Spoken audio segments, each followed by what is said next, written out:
Greetings from Malaysia and good afternoon to all of you. We welcome all the delegates and participants in this conference.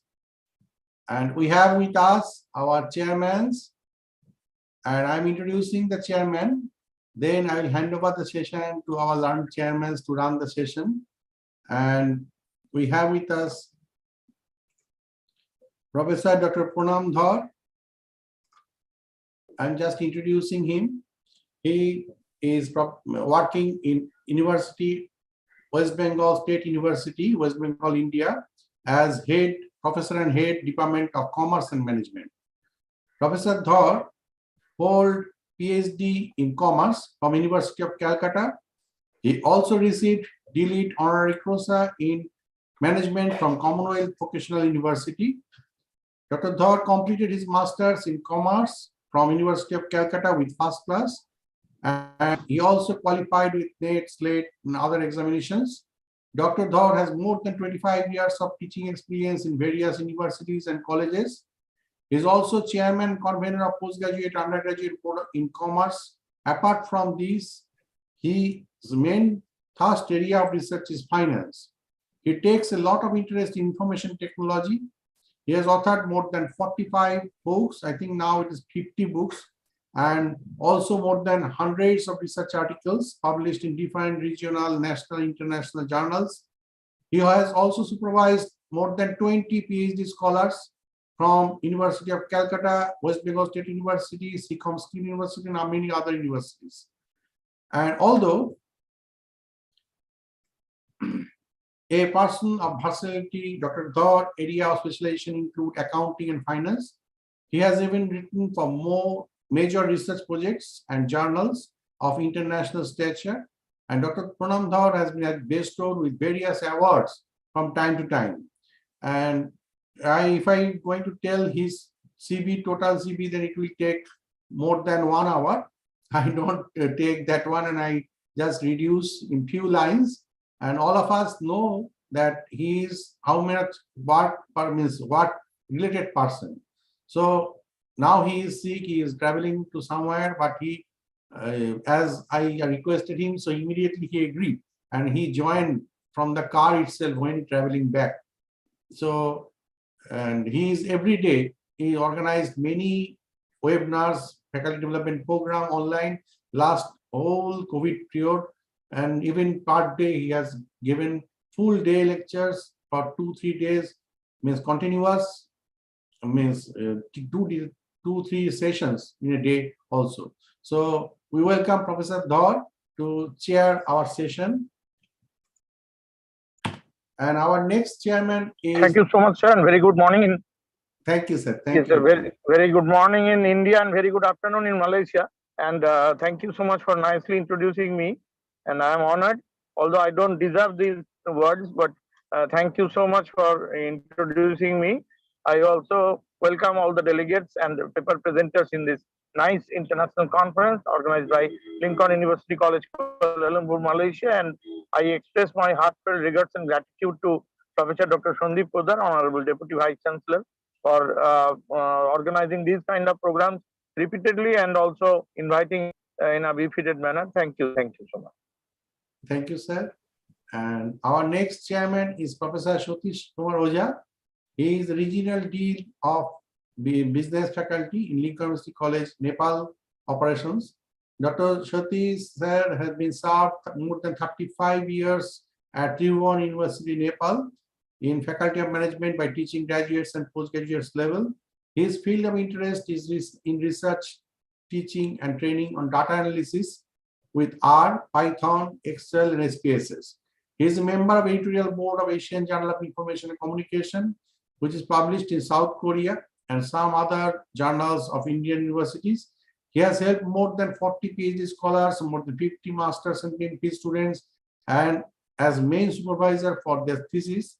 He has published more than 100 articles in national and international level. Various institutions from the nation and abroad have awarded Professor Ojha. Some of these are Educationist Award from Pathshala Times, Nepal, Plaque of Appreciation Contribution Award in 2014 at Taipei, from International IT Applications and Management Society on the theme Integrating Knowledge and Technology for Sustainable Development, organized by DAB School of Management, and Best Teacher Award of Business Occupational Technology 2019 by Municipality of Toka, Kathmandu, Nepal. And also his experience, you can, if we listen to him, we know his experience and talk, but now we are not going to listen to him, their talk. Our learned chairpersons, we are going to listen from the means the participants. We have here 7 participants. I have shared the chat box, and also I'm sharing again the screen.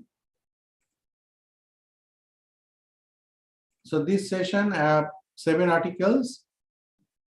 The session is Sustainable Business Analytics. And please, all participants, please join on time, means you get ready with your PPT, maintain your time schedule for 5 minutes and followed by 2-minute question answer session.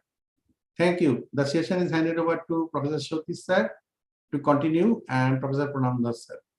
Thank you, sir.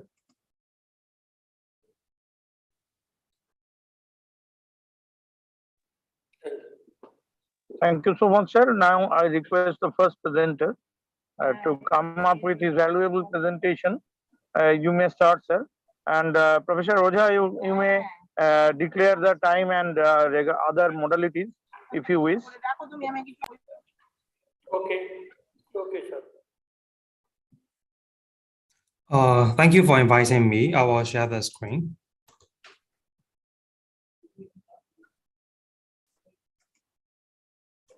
Let me ask you one question first.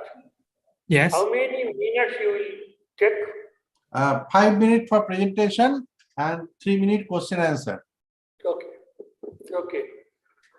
Everyone, please complete your presentation within 5 minutes, and the session, the questions will be asked to you by the other participant, maybe by us, by we also. That will be for 3 minutes. And within 8 minutes, within the boundary of 8 minutes, you have to complete your work. Okay? Thank you. So good afternoon, Chairman, professors, researchers, and presenters. So I'm Wen Aiso, attending PhD in Management in LUC. The paper that I want to present is about the influence of HRM practices on employee retention in pharmaceutical industry, Yangon, Myanmar. Here is the presentation summary. It includes 3 main parts: introduction, a problem statement, objective questions, a scope and limitations, and then the literature review. The final part will be about the research design, and then the findings and discussions. So there's a scarcity of information on labor markets, particularly from the perspective of pharmaceutical enterprises, and they are facing the challenge of employee retention due to the increased competition in the market. It's needless to say that competent employees have to be hired in organizations to gain a competitive advantage in the market. However, the challenges of these enterprises, on the other hand, include the lack of skilled labor, few investment in human capital development, immaturity of industrial relations, weak relationships among workers and employers, and so on. Among these, the interpretation of turnover and retention rate faced by workers and employers as they strive to improve industrial relations and productivity is vital in addressing the effects of HR practices. There's no study to the knowledge of my research that nothing was undertaken on impact of human resource practices or employee retention in the pharmaceutical industry in Myanmar. This study sought to fill this gap in the research area, guided by the following research questions. The main purpose of this study is to discuss how the main factors of human resource practices influence employee retention based on the survey questionnaires and improve the situation through the findings of the research. It is hoped that this project will uncover hidden areas behind employee retention and shed light on areas that can be improved among new and existing industrial organizations, such as which factors are related to employee retention in the manufacturing industry.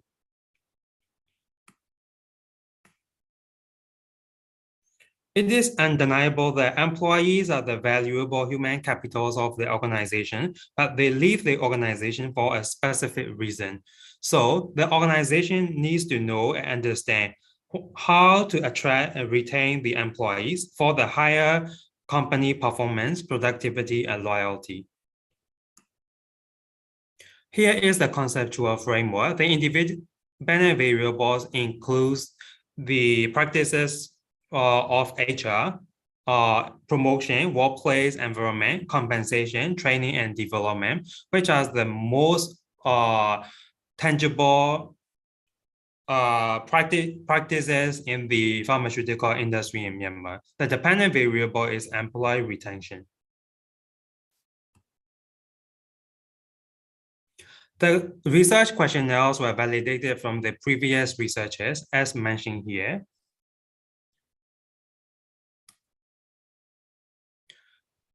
And the data was tested reliability. The compass effort value shows that also reliable. So there's a total of successful respondents of 258 in the survey.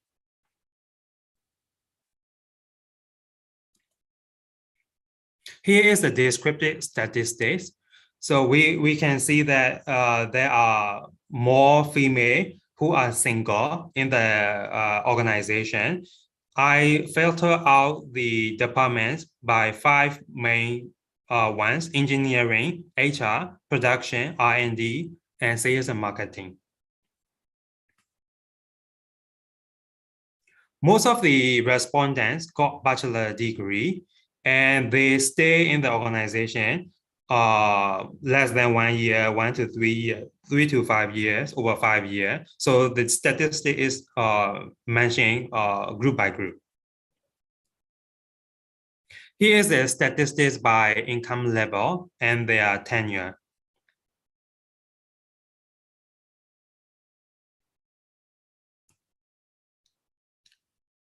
Here is the correlation analysis table. The table presents the main standard deviations and correlations for all the dependent and independent variables in the study. Okay, you tell your finding. Time over. Finding you tell. Please come to conclusion. Noted. So the finding is that the following tables are based on the comparison of 5-point linker scores, and we can see that the respondents from HR departments are most influenced by HRM practices, reaching 20 out of 25 total scores, according to the 5-point linker scales. So when looking at the gender statistics, we can see that females are more satisfied with each of the HR practices compared to male employees. This table shows that the more they stay in the organization, the more they satisfy with the HRM practices implementation. Out of the 4 HRM variables selected, we can see that job promotion and compensation are in urgent need to make drastic improvements, as all respondents are least satisfied with those 2 HR practices. This table shows that as the respondents reach a higher level, such as senior management, the willingness to continue working for that organization drop. So the findings are that there is a positive and significant influence of compensation on employee retention.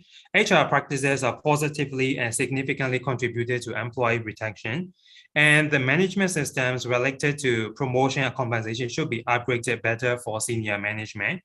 For the senior management, implementing HRM practices will not be the only solution, and we need to sketch another alternative solution for them.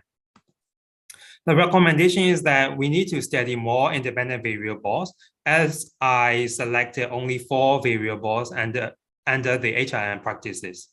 We also need to study all pharmaceutical companies in Myanmar. Here in this study, I only selected one company. And the management systems related to promotion and compensation should be upgraded better. Here is a reference, and thank you for listening. Any question from the other participants? Do you have any question to presenter? I have just one observation, dear researcher, that your research was very good, but you just have to point out 1 2 new things, new unique points, what is not done by the previous researcher, because you have done descriptive statistics, you have done factor analysis, everything you have done regression, but please identify at least 2 unique points in your research. Mm-hmm. Noted.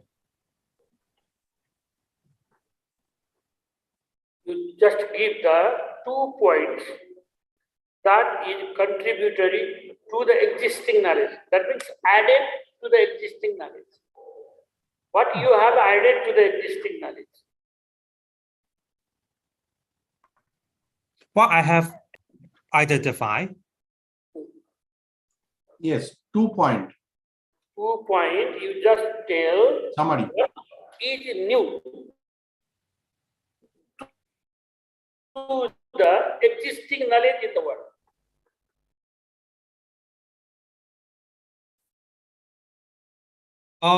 I identify based on the Myanmar enterprises, pharmaceutical enterprises, the more they reach to this senior management level, compared to the time when they first joined the company, the higher they reach to the next level, the more they are satisfied with the HRM practices and they tend to leave the organization. So from the company perspective, they need to not only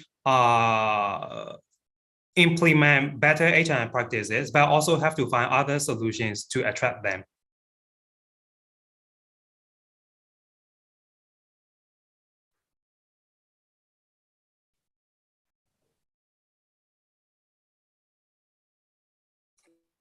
Okay, any other question from the audience?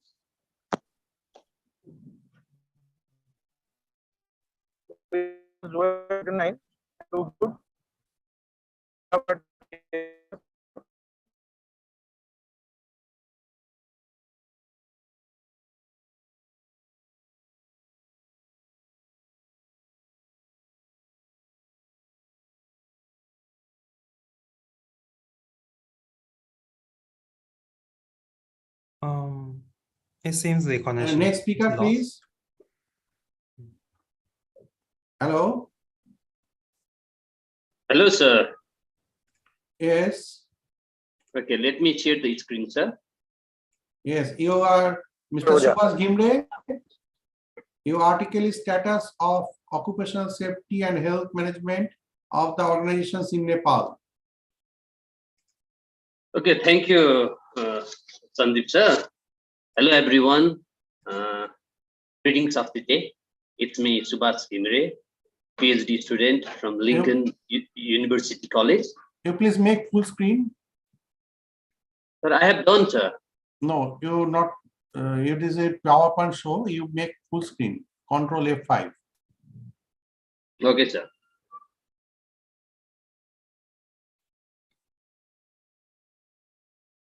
Is it done, sir? No, you stop share and share the full screen. Okay, sir.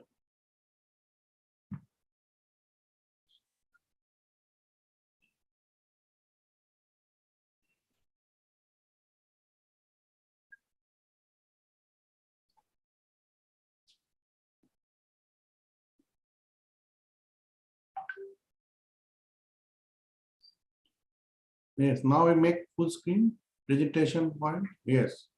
Is it done, sir? Wait, not yet come.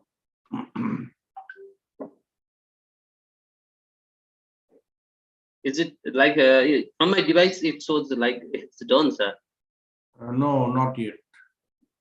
You resume the this slideshow. You Okay, sir. not slideshow, not yet. It is in PPT. Sorry, sir. Just a second.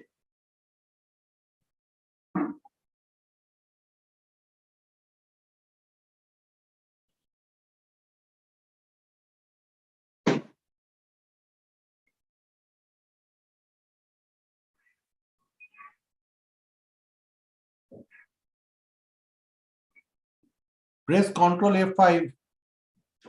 Yes, Is yes. Resume done? slideshow. it done, sir, now? No. Only PPT can see, but slideshow cannot. So you continue with this. Okay, sir. Yeah, sorry for this technical trouble. Okay. Hello, everyone. Greetings of today. It's me, Subhash Gimire, PhD student from Lincoln University College. And it's a great honor to present paper in front of, eminent scholars over here. And I would like to thank Lincoln University College, Sandeep Podar sir, and I would also like to thank Professor Pranam Dhar and Professor Satish Kumar Oza sir for chairing this session. Okay, let's begin. The title of my paper article is The Status of Occupational Safety and Health Management of the Organization in Nepal, a review. The table of contents are introduction, research objectives, review of literatures, research methodology, findings and discussions, conclusion, and the references.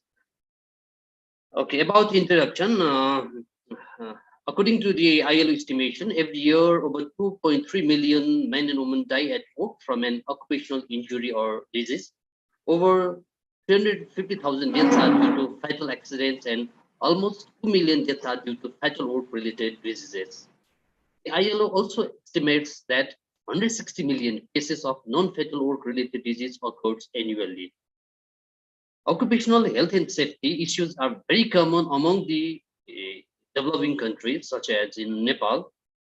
Both employers and employees in the most of the organizations are unaware about the occupational rights and safety provisions that are provided by International Labour Organization, Labour Act of Nepal 2017, and World Health Organization. Your slides are not moving. Please go to next slide. It's moving here, sir, like I can see it. No, the PPT show is not moving. We are seeing the screen of conference presentation status. The slide. Okay, I'm having problems. In Okay, bracket Subhas, that one. okay, sir.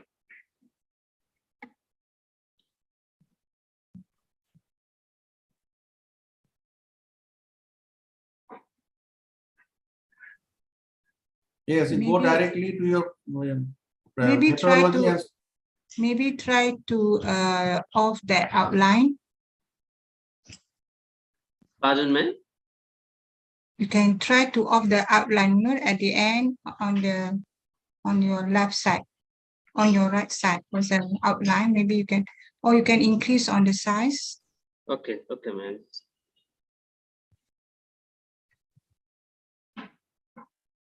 not so much slide going out.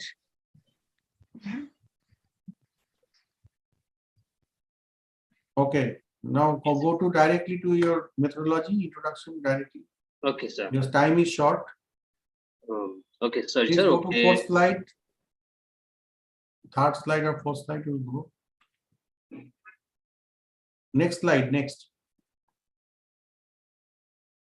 I'm doing here, but this, You click on the left panel, the slides. Can you see, sir, now? No, the slide not moving. You go to the left panel and click on the table. I did, sir. You are sharing full screen or you sharing only slideshow? You share the full screen of your computer. Yes, now it is okay.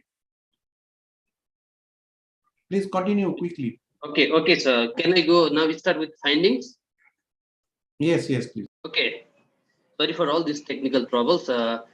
Findings. It is found that very limited literature available on the status of occupational safety and health in Nepal. Wastage in Nepal is not satisfactory, as most of the workplaces do not possess proper safety and preventive measures, so the workers are exposed to the hazards. In context of Nepal, wastage management practice in Nepal is in its infant stage. Other finding, like workers have faced numerous occupational health and safety hazards causing musculoskeletal injuries, infectious disease, chemical-induced disorders, and mental stress, among work-related illness and injuries. Other finding is, although there is no standardized understanding of the concept of the practice of WHM, there is some agreement internationally about 4 elements of WHM in context of WHM situation of Nepal, and with reference to prominent literature from different scholars,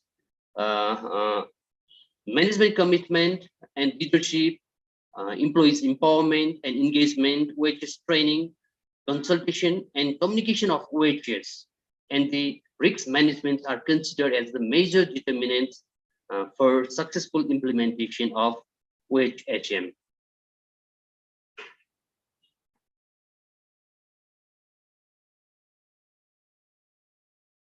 Okay, conclusion.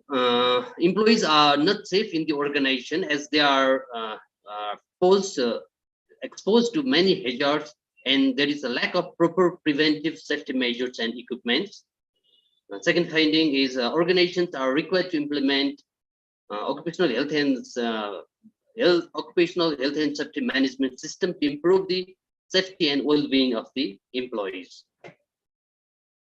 And these are the references I have gone through, I have mentioned here. That's all. Thank you for listening me. Though I have some technical issues, I couldn't show all the slides. If you have any queries, please.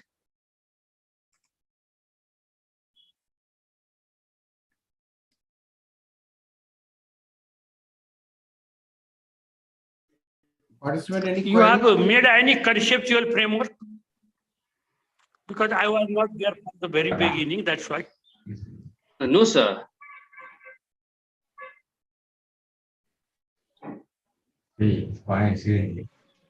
Have you made any? No, sir. I said no, sir. Like I haven't mentioned here. Your conceptual framework, any theoretical framework?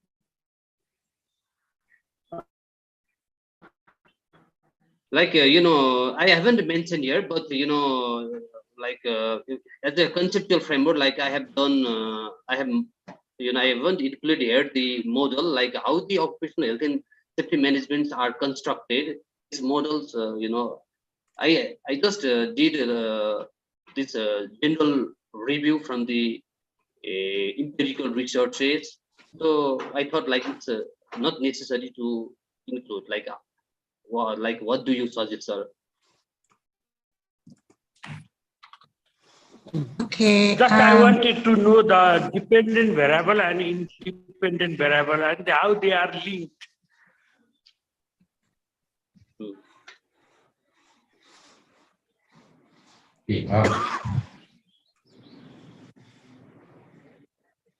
Okay, sir. This is the this is the topic, sir.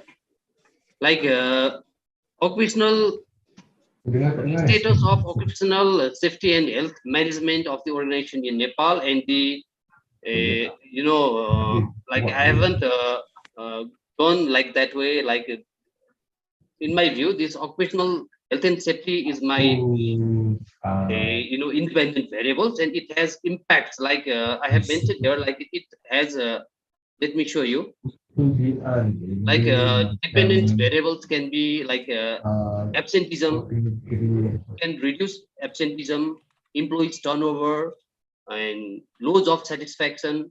Employees performance can be a dependent variables, but I haven't done like that way, sir.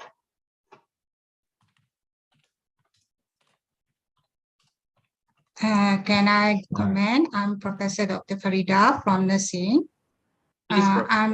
Yeah, I'm not going to ask any question. I just give you some recommendations here.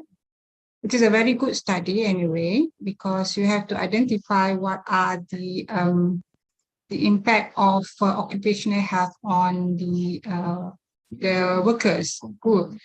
But I would like to say that most of your references are very old. 2003. So you need to go to the recent referencing, right? Because I think there are many research done on the occupational health, right? So you have to look for that. And number two is that if you go to your funding, you mentioned about the backache, the stress, all those things. All those indication, it will be very good if you can put the percentage of, let's say, stress. How many people, how many staff have that stress? 70%, 30%? That will show the magnitude of the effort, right? So, and back to the question on your conceptual framework. This is your literature review. So I think the best thing for you to do your literature review for PhD level is to go through the systematic literature review. You know, the systematic literature review where you use the PICO and so on. That will be more applicable, and it's much easier for you to handle all those literature reviews. That is my recommendation. Thank you, Professor, for your valuable recommendation. I will be incorporating this on my articles. Okay, thank you. Thank you, ma'am.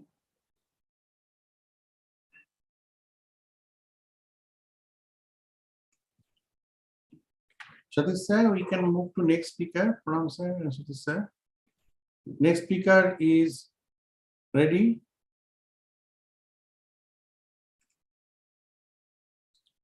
Avas Koirala, talent management practices in banking and financial sector in Nepal. Are you ready? I think not here. So we move to next speaker. The next speaker is study on hydrophilicity and hydrophobicity of hydrogenated diamond like carbon thin film. Dr. Harishankar Vishwas. Yes, that is here. Okay. Can you hear me, sir? Yes, sir. You please make a slideshow.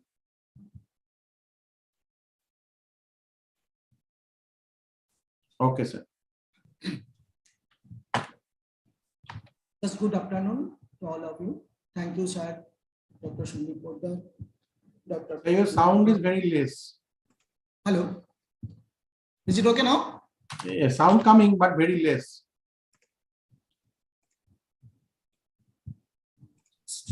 Okay. Okay, sir. Please use headphone because your audio is not so much rich. Actually.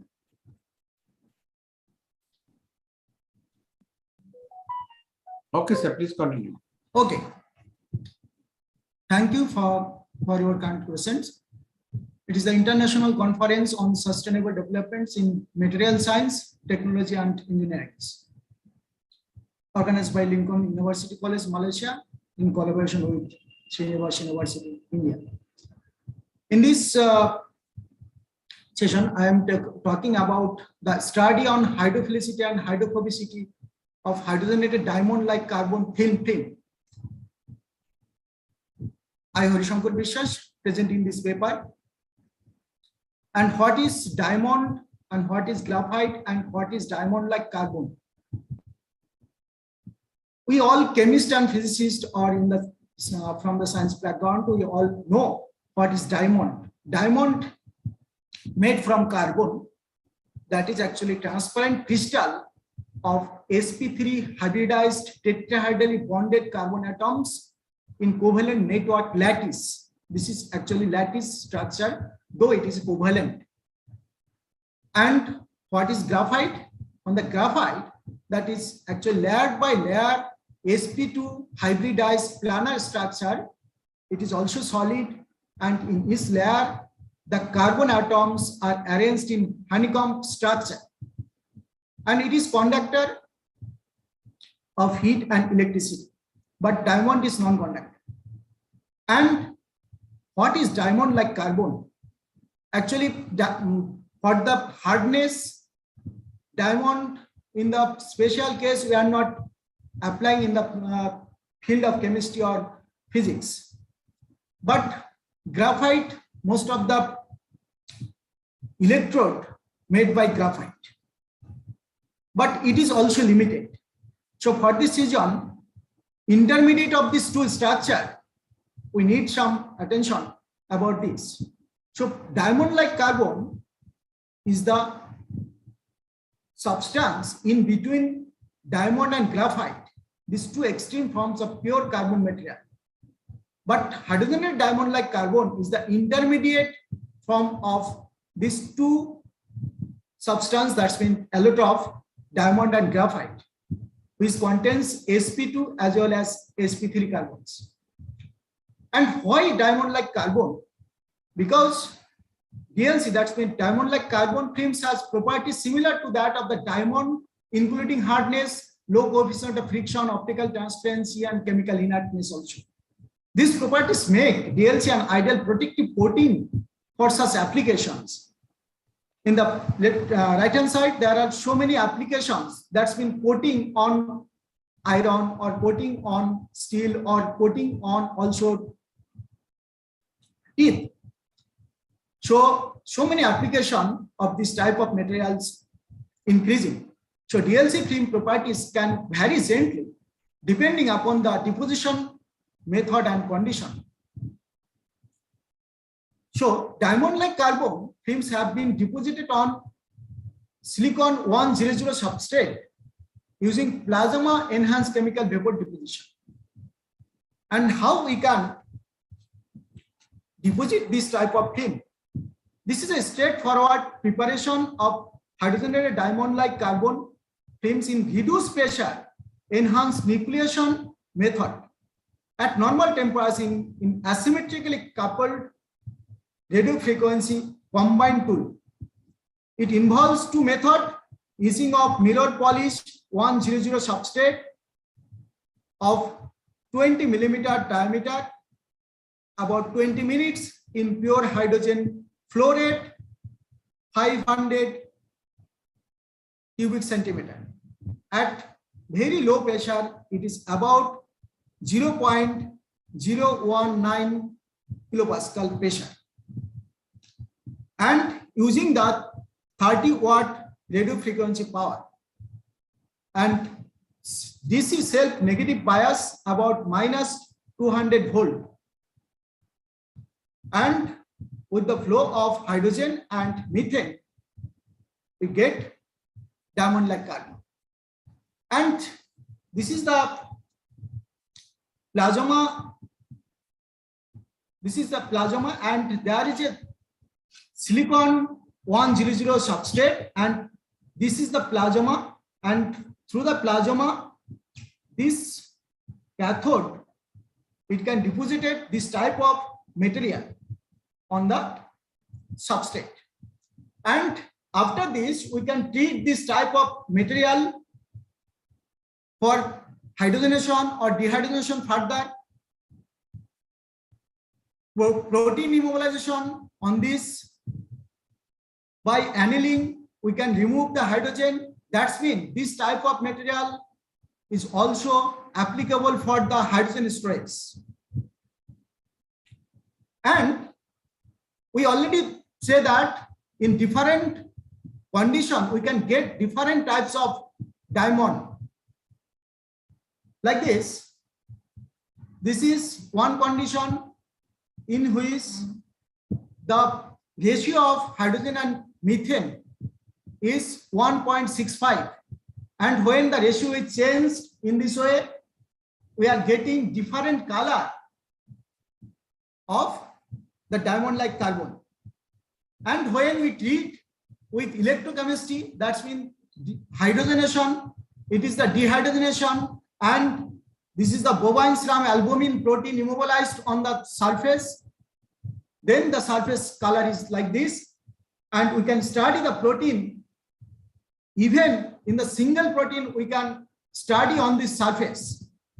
And this is some characterization technique. This is the Raman for dehydrogenation of hydrogenated diamond-like carbon. We can get the graphitized material, and from this G peak and D peak, we can calculate which material is this.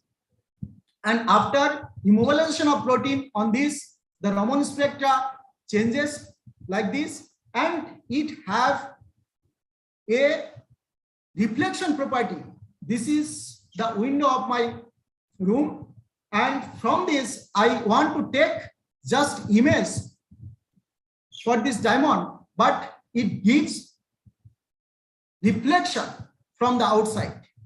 So it has very good reflection property. And in this paper, we study the hydrophilicity and hydrophobicity, and from the contact angle measurement of water on the surface of DLC in the treatment condition.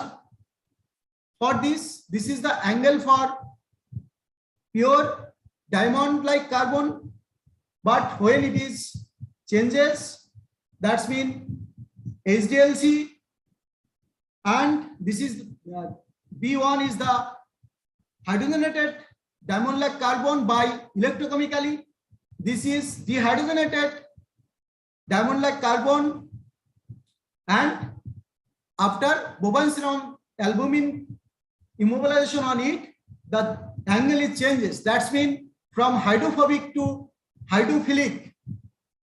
It is changes its angle. So it contains some polar, non-polar substances which can calculate it from the contact angle measurement from the instrument of surface energy goniometer. So from this above result, one can predict the detect the polarity of HDLC thin films surfaces, and one can guess the presence of biomolecules like protein onto the HDLC surface. These unique properties have an advantage to effective application of the area of surface chemistry for future research and improvement technique throughout the world. And this is the acknowledgement for the work. We have acknowledged this institute and who helped us for this work, and thank you.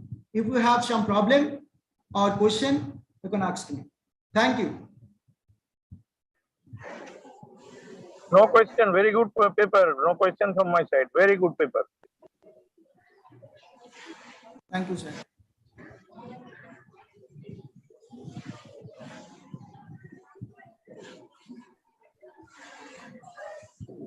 Now, the next candidate, Peter.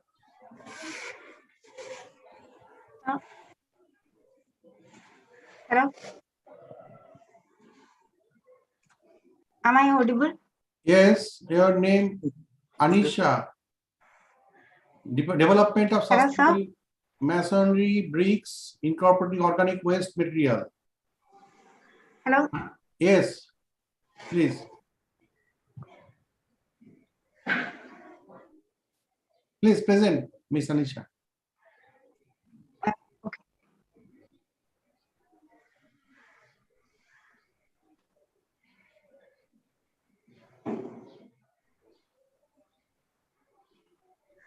Can I start? So good afternoon all. My name is Anita, an undergraduate student specializing in civil engineering from Vidya Academy, Science and Technology, Technical Campus, Trivandrum, Kerala, India. I am going to present a review and comparative study done by our team on development of sustainable masonry bricks incorporating organic waste material. My co-authors were Akshay Radish, Adi Bayes, Aishwarya Gangajia, Robin David, and Taufik N. These are the content, my presentation, introduction, scope and relevance of the work, objectives of the study, materials, methodology, discussion, conclusion and reference. So let's get introduction part. For construction, masonry bricks play a vital role. So the need for it is very essential. In the case of conventional building bricks, it consumes and emit high energy and also a source of global greenhouse gas emission. In the case of conventional clay brick, the widespread use of natural clay deposit led to consumption of large amount of top fertile soil. In developing countries like India, agro-aquatic waste disposal is severe issue. And this implies the need for the construction industry to move towards green and sustainable products. Our objective of the study is to study the property of organic waste incorporated fired bricks and comparing it with the conventional brick. So these are the figure. The first figure shows the burning of agriculture waste, and the second figure is dumping of food waste. Let's get into the scope and relevance of the India generates 350 million tons of agriculture waste every year, and most of these waste are burned in atmosphere, and it's a source of greenhouse gases. Our study gives comprehensive review of the use of agro-aquatic in brick, and it became solution for problems like pollution and landfilling, thereby helps in reduction of high-cost invasive aquatic weed, causing several ecological and socio-environmental problems. We can incorporate that in our brick, and it will reduce the problem caused by this water hyacinth. And use of organic waste to make fired brick can leads to sustainable construction and eco-friendly building materials. Our objectives of the study is to explore the potential application of agriculture waste and aquatic weeds as an ingredient in brick manufacturing, and study the characteristics of the properties like physical, mechanical, and water performance in the developed brick, and comparatively analyze of waste incorporated fired brick from different kind of agro-aquatic waste having different or same mixed proportion, and to compare the properties with the conventional brick. These are the material which incorporated in the bricks which we choose for our study: water hyacinth, seagrass, wheat stalk, oily stone, waste tea stalk, wheat husk, rice husk ash, paper pulp, sugarcane bark. So it is a pictorial representation. And then moving to methodology, the bricks which we reviewed have similar methodology. Firstly, by collecting the raw materials and then adding agriculture waste into it, then molding it manually or by using machine, then sun drying, then loading it, firing, cooling, then unloading it, and finally analyzing the physical and mechanical and also thermal properties. Then let's get into the discussion section. So for a brick, it mainly used for load bear. So compressive strength is the essential quality it should have. According to ASTM C67 guideline, it should be greater than 0.65 megapascal. And the figure is a graphical representation where in the x-axis it is the compressive strength in megapascal, and the y-axis the tested specimen. So here, analyzing this graph, we can find that except 3% of addition of seagrass, all other specimens follow the guidelines. That is, all other specimens have greater compressive strength than the guideline. So let's get into the density condition. In density is all about weight, and according to ASTM 90, if the density in kilogram per meter cube is less than 1680, it is lightweighted. And if the value is between 1680 and 2000, it is middle weighted. And if the value is greater than 2000, it is normal weighted. And so analyzing this graph, we can understand 10% of water hyacinth plus alluvial soil has the lowest value, that is 1270,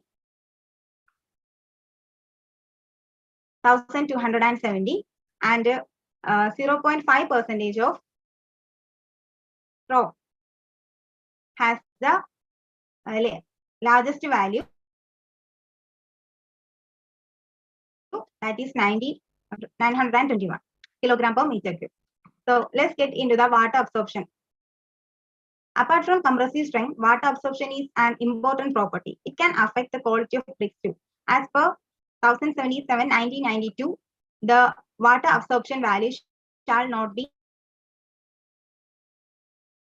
more than 20%. And if we can understand, most of the specimen have greater value than the limited value. So here 0.50% of straw have the maximum value, that is 30.5%, and 2% rice husk has the minimum value, that is 50.2%. All above 3 graphs have the proportion of the addition of organic waste material are different. So now we are comparing the water absorption and density compressive strength of specimen with the 5% waste replacement. So in the case of water absorption, we can see water hyacinth plus laterite soil has the lowest water absorption, that is 40.8%, and pulp residue has the highest water absorption, that is 28.66%. Then in the case of compressive strength, we can see tea waste have the largest compressive strength, that is 22 megapascal, and rice husk has the lowest. Rice husk ash has the lowest value, that is 6.5 megapascal. So in the case of density, we can see rice husk has the lowest density value, that is 1400 kilogram per meter cube, that is lightweighted, and tea waste has the highest density, that is 1700 kilogram per meter cube, medium weight. So conclusion, incorporation of waste result in the reduction of both the compressive strength and density, but also increase the waste absorption. 5% of waste incorporation gives improved property value as per standard requirement, and incorporation of large amount of big particle result in porosity and weaken the strength. 5%. So analyzing this, 5% of incorporation of water hyacinth with laterite soil is found as a better waste material for making sustainable building bricks. So these are the references, and thank you.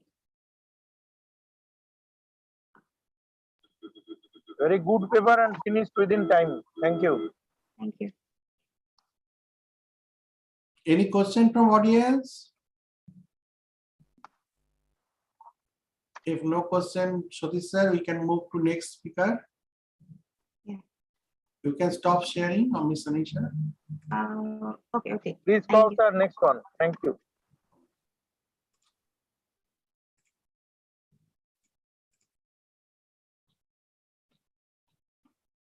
Hello, our next speaker, Om Prakash Giri, analysis of road traffic crashes in Narayan Ghat to Mugling Road segment in Nepal.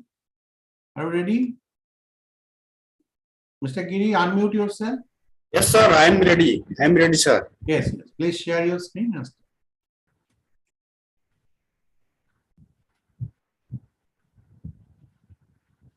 Is it visible, sir? You make full screen.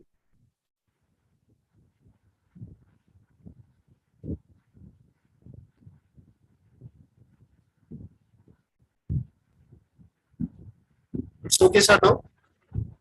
No, not yet. You click again, Control F5. It is not full screen. Sandeep sir, I have sent a mail to you. No, you share the screen of your computer. You stop share and share the full screen of your computer, not only PowerPoint show. Share the full screen option. Choose the full screen option. First one.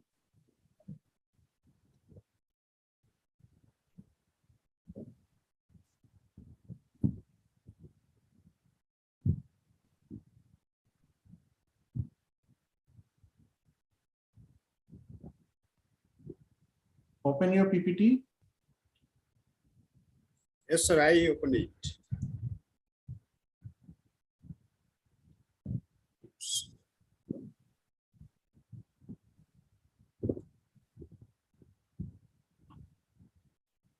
minimize this.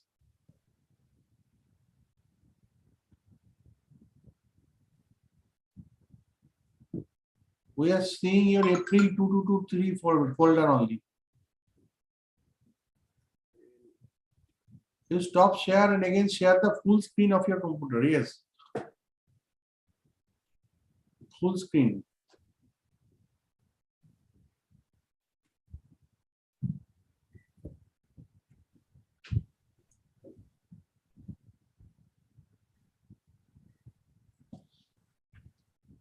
Is it okay now, sir?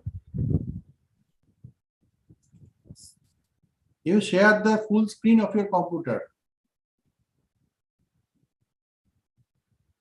Not a particular window.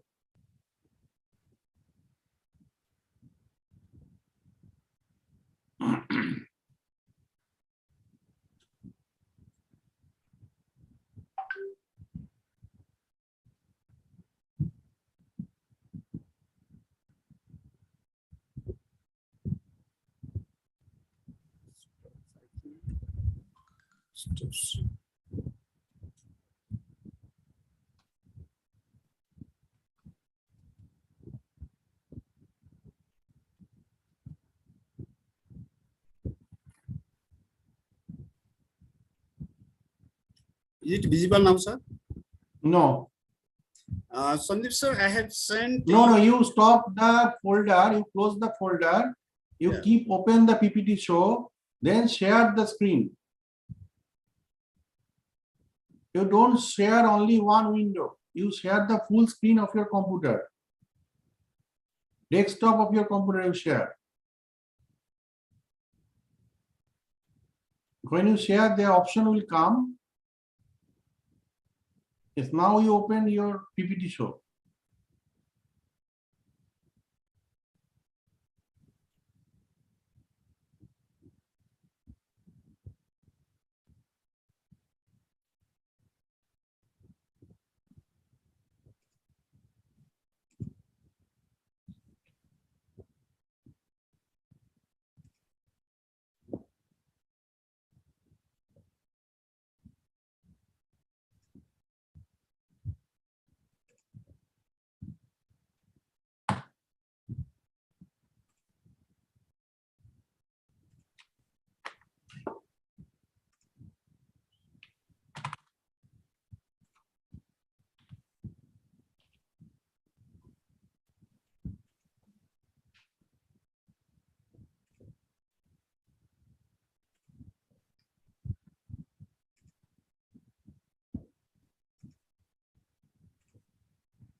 Is it visible, sir? Sandeep sir? Yes, it is. It is. It is visible, yeah. But can you put on the full So shall I screen? start? You go to next slide. Yes. No, not moving.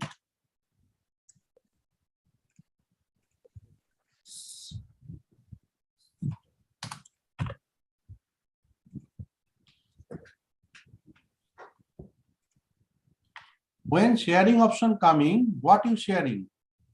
I share it folder, sir. Don't share the folder. You share the full screen of your computer, desktop, the first option. Don't share any particular folder or any particular file.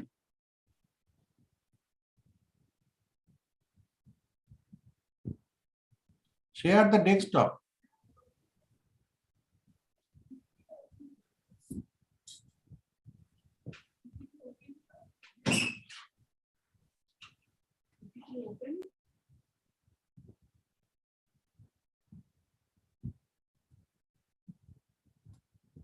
Please start sharing, or we have to go to next speaker.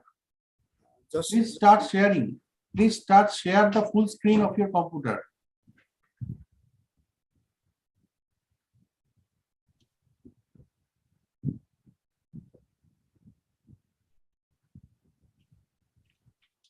You just click on the green button, share screen. yeah. There is an option coming. Yes, sir. The first option, which one? I have seen some of the folder which has opened here. Just a minute, sir. No,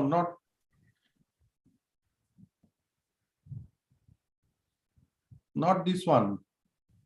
Stop sharing. This is not sharing still. Which option is coming? When you start sharing, which option coming? Here folders, some folders which we have opened here. First one, which is what is written? Phone whiteboard. Files. Otherwise, you open the PPT and share the PPT. You open the PPT first, then share the screen. Select the PPT only.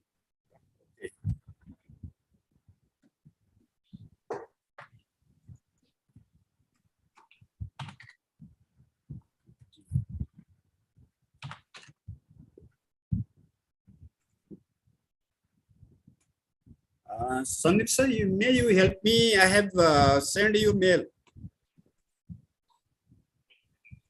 Okay. I have sent you a mail.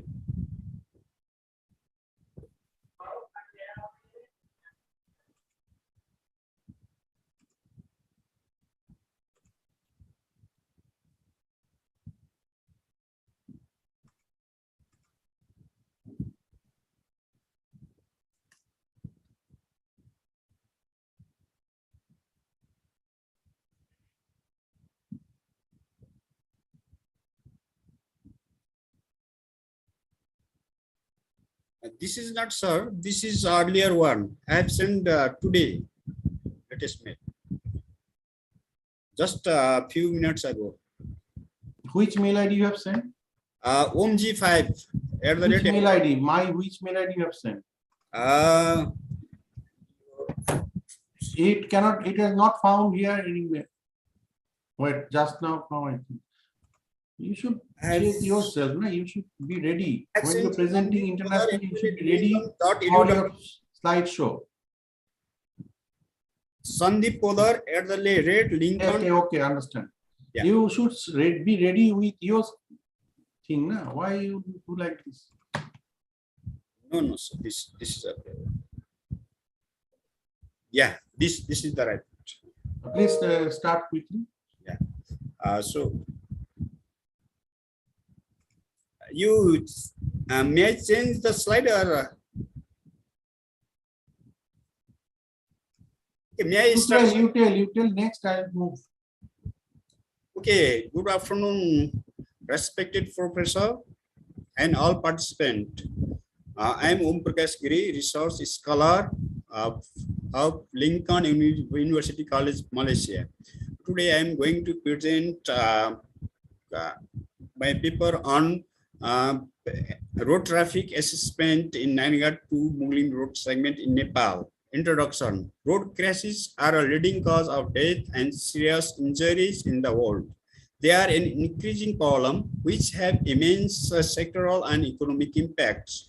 Reducing road traffic crashes is a crucial public safety challenge. Therefore, accident analysis has been a burning subject of much research in recent decades.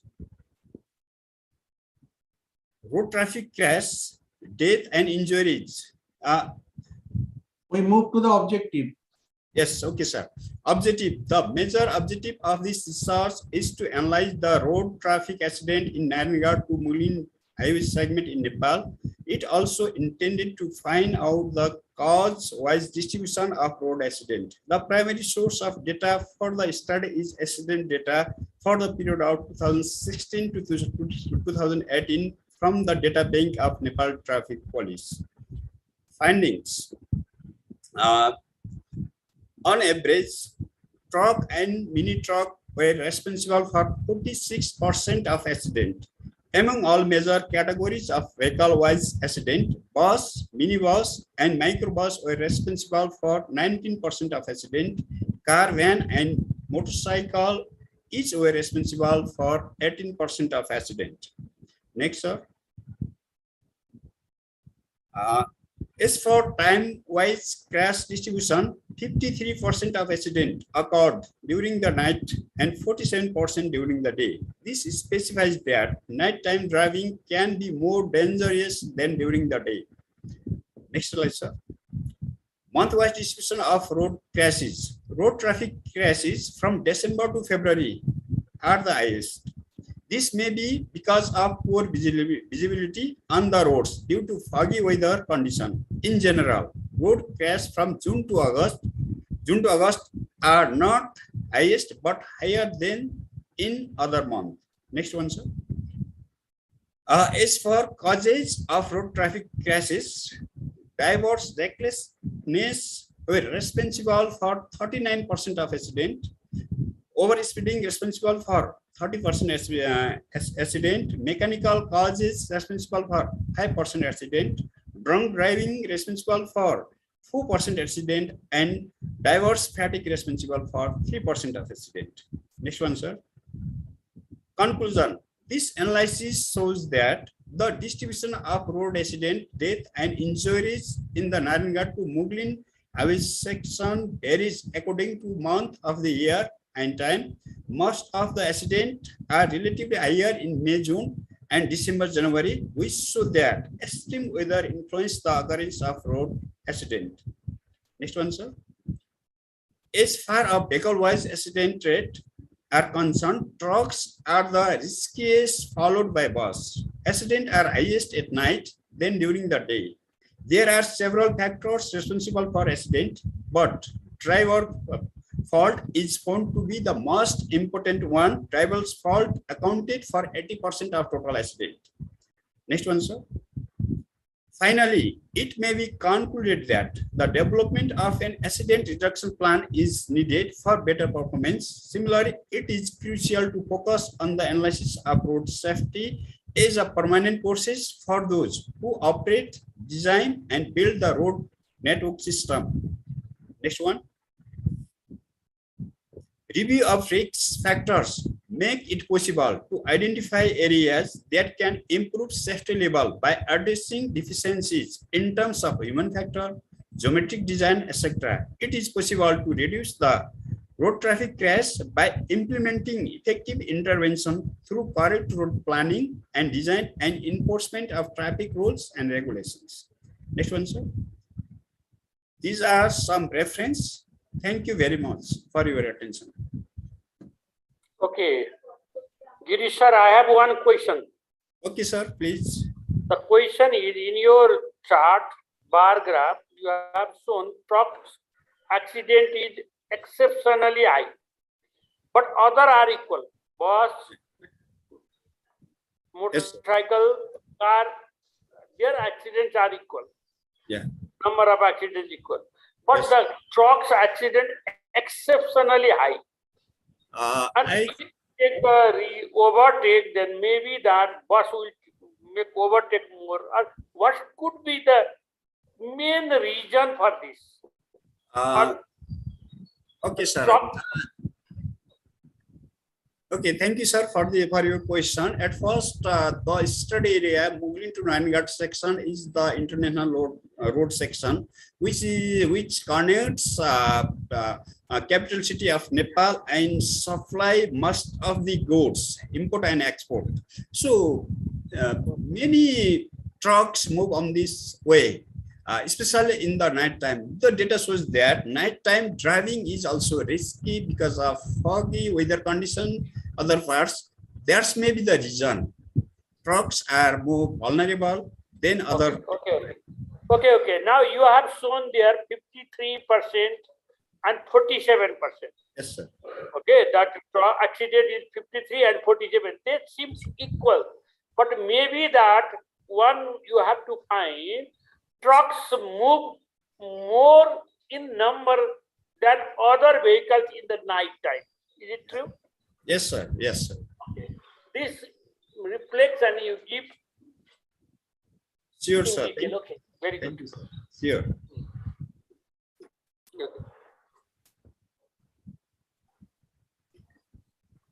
If no more question, Pranam sir and Satish sir. No question, sir. Okay, sir. And I think there is no other participant in this session. So just 1 minute, I need to close the slideshow. To share with all the participants, am I audible, sir? Yes, sir, yes, sir. Please. Actually, the theme is very broad, that is sustainable development. And sustainable development means sustaining the benefits over to the next generation without compromising the benefits received by the present generation. And in this context, we have to remember that sustainability could be achieved by good research. And this initiative by Lincoln University College for the researchers, specifically the budding researchers in different arena, will open eye to all other researchers, and definitely that will help in sustaining the sustainability.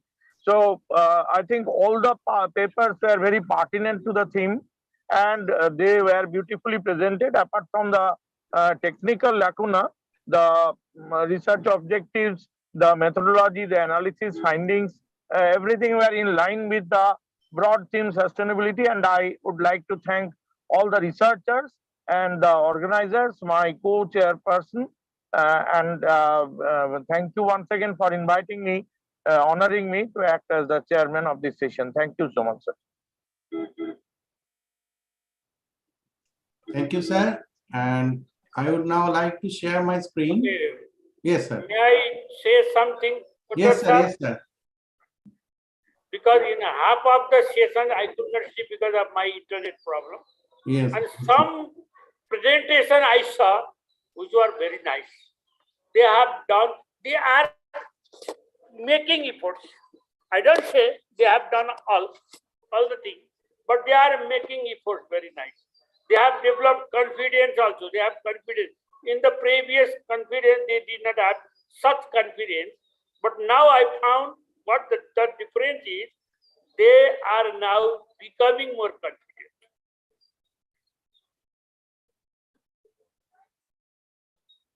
It's okay, fine. Okay, sir. Thank you, sir.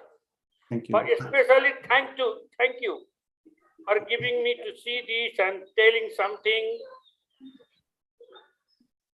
Thank you, sir. From our side to Dr. Professor Pranam Das, sir, Head Department of Commerce and Management, West Bengal State University, for your valuable time and share your expertise with us as a chairman.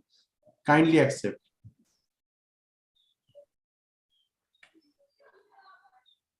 Sir also traveling, so I and also Professor Dr. Satish Kumar Ojha, sir, from University College Malaysia, Nepal operations. Excuse me, sir. Thank What? you for sharing. Sorry, sir, this. my Sir. audio was not working. Yes, sir. Thank you so much, sir, for Reporter, sir, just giving me one this honor. Thank you so much. SATEE. Not yet. Yes, sir.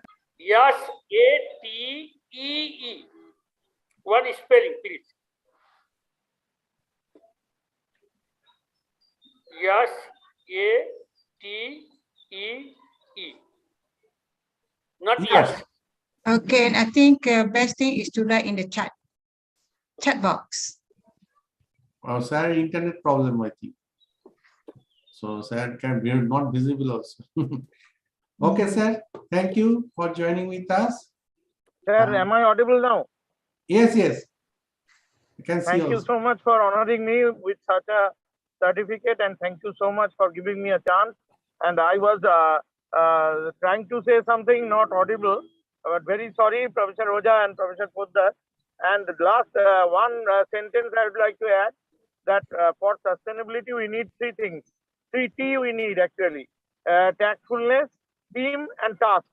So these 3 T, when merged, they will add something to the sustainability.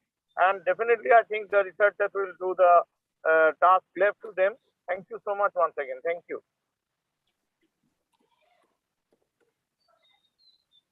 Thank you, sir. So I would now like to request our next session to start. And again, I'm going to start my share the screen. And next session will be chaired by Professor Dr. Farida. She is the postgraduate coordinator of Nursing Department, Lincoln University College, Malaysia. Professor Farida has completed her nursing and midwifery, her PhD from University Putra, Malaysia.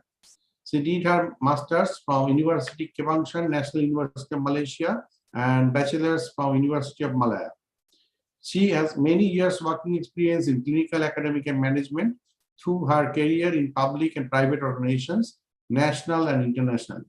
Her expertise included, and she has been appointed as clinical nursing director in Medina, Saudi Arabia, head of nursing postgraduate and research in Lincoln University College, head of nursing program in University Putra, Malaysia.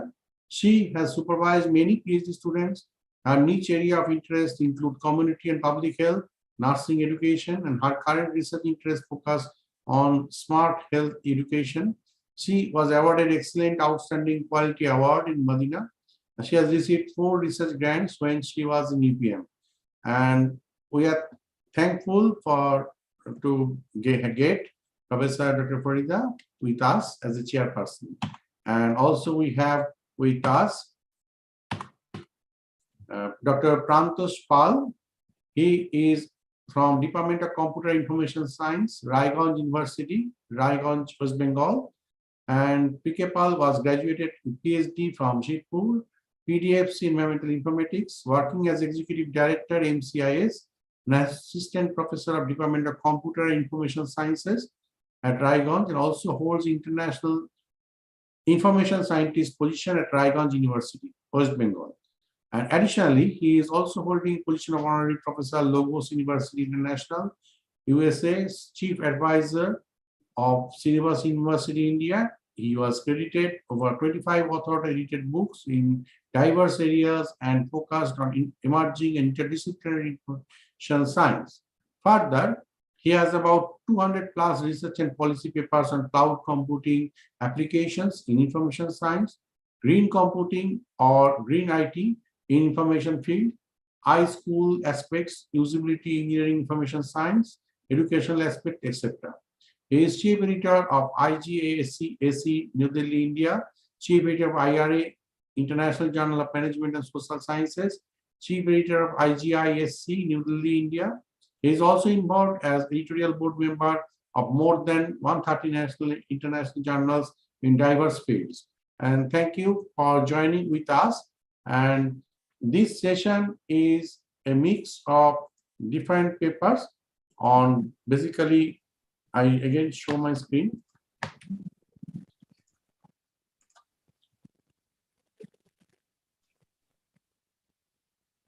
You can see gender differences, emotional competence among obese young adults in India.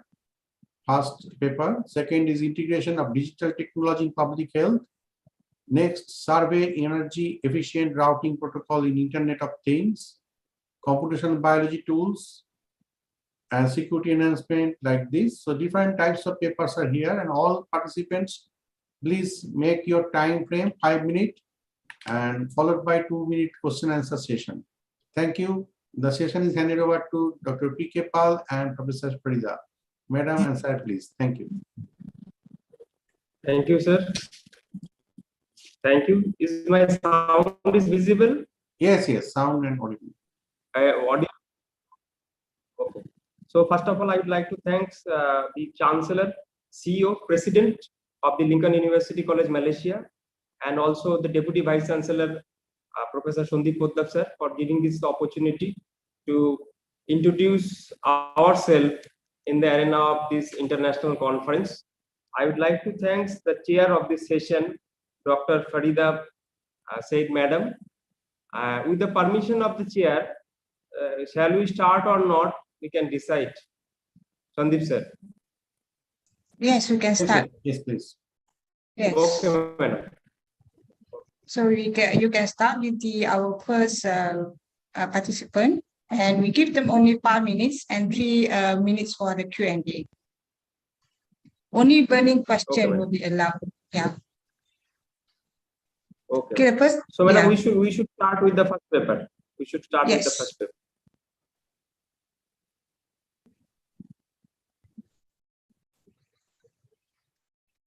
Good afternoon, everyone. Is it visible?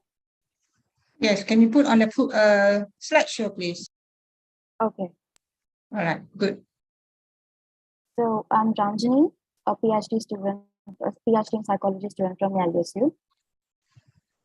So my topic is gender difference and emotional competence among obese young adults in India.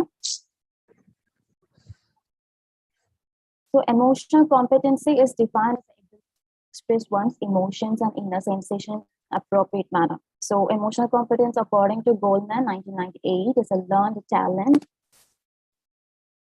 learned talent-based emotional intelligence that results in great work performance.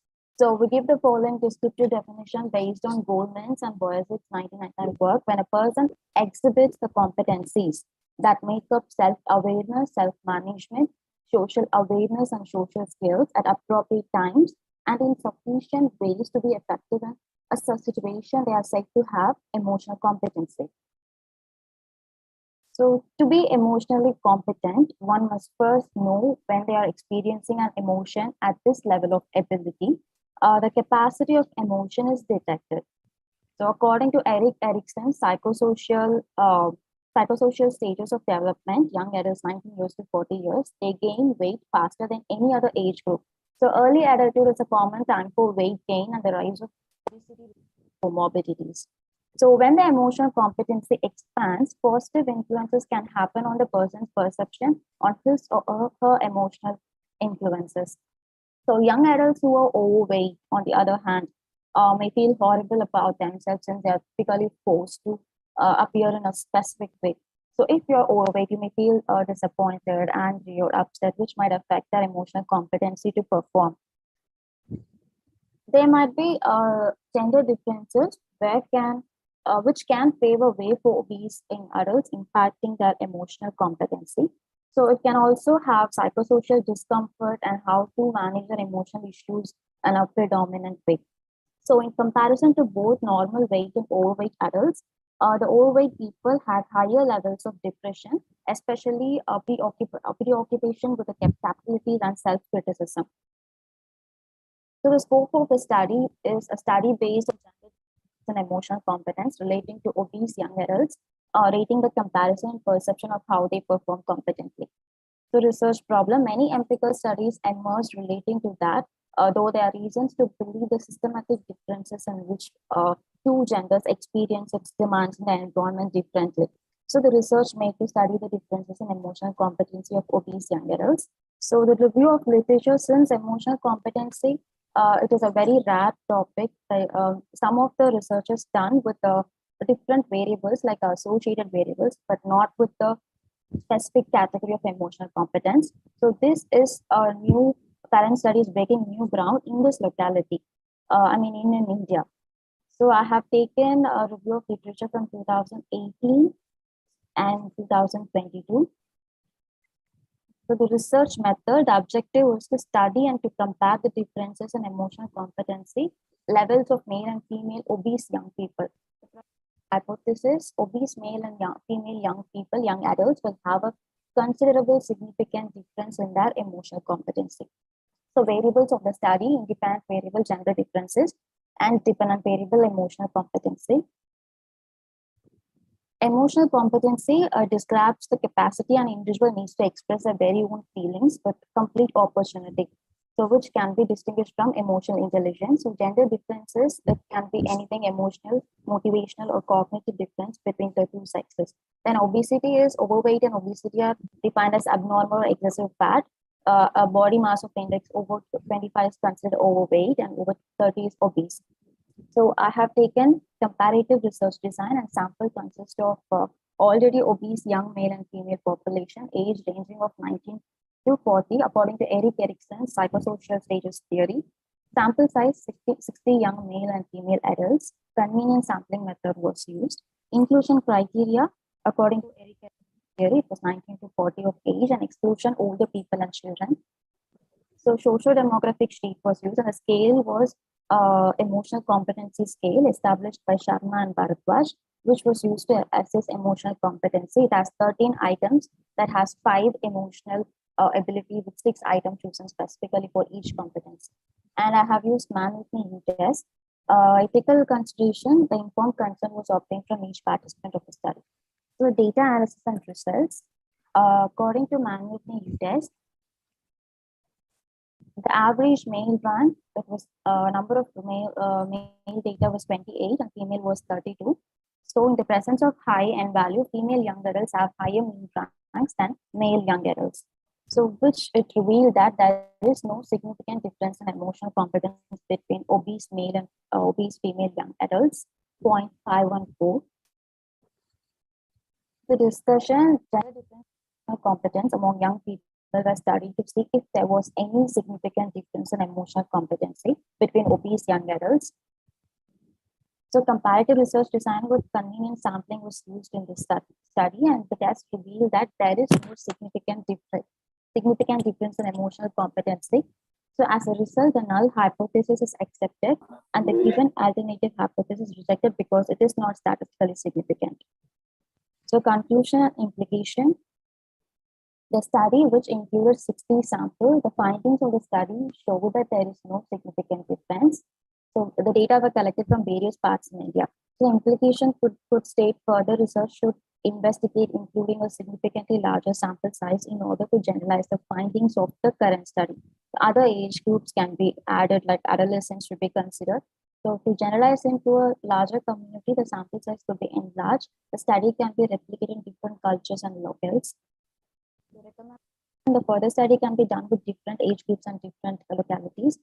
Limitation, sample size was limited. Large sample size would provide more accurate and different results. So my thesis contribution was data from the study will inform participants regarding their emotional competency level relating to obesity in order to help the participant develop and to be aware of how emotion should be managed and how it affects the way they perform in society with the other individuals, especially with the other genders.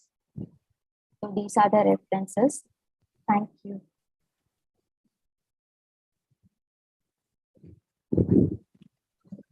Thank you. Thank you. I have one question from Ranjani. Yes, sir.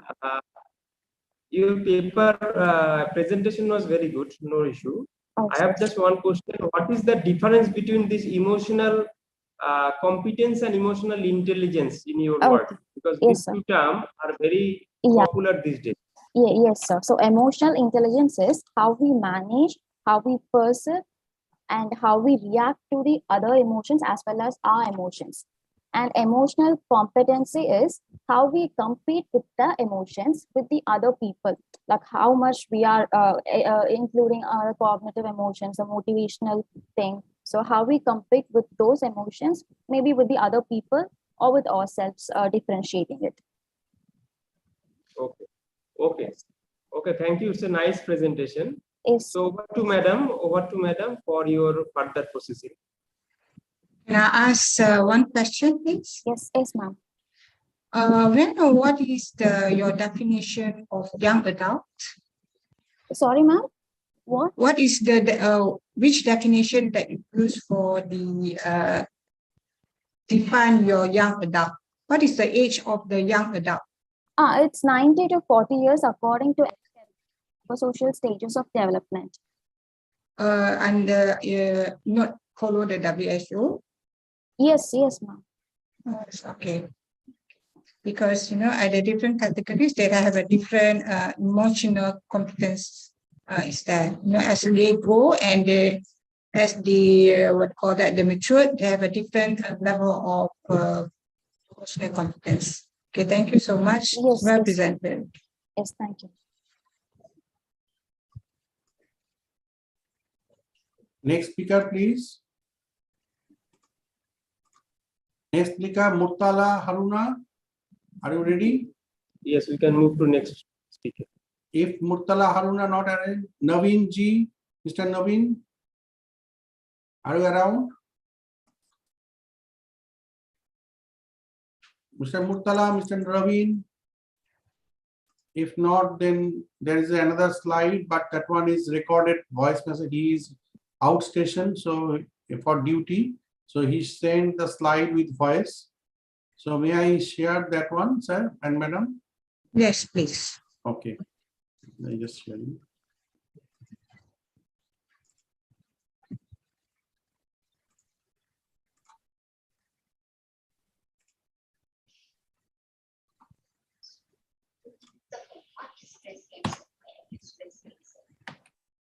This one.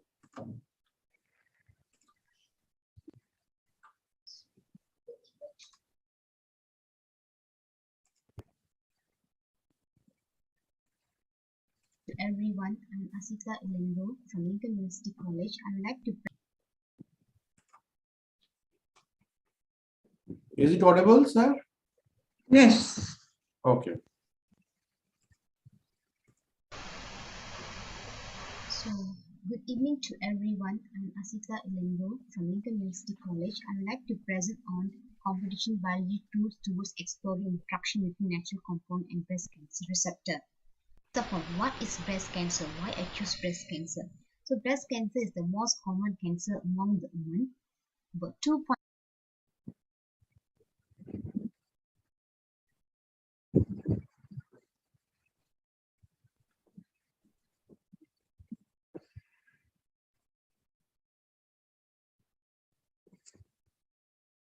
Now the 3 million diagnosed cases with 685,000 deaths reported globally in the year 2020, according to the WHO World Health Organization.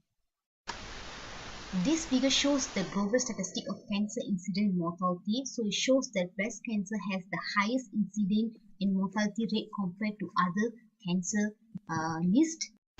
And this figure shows the pie chart of cancer cases in Malaysia.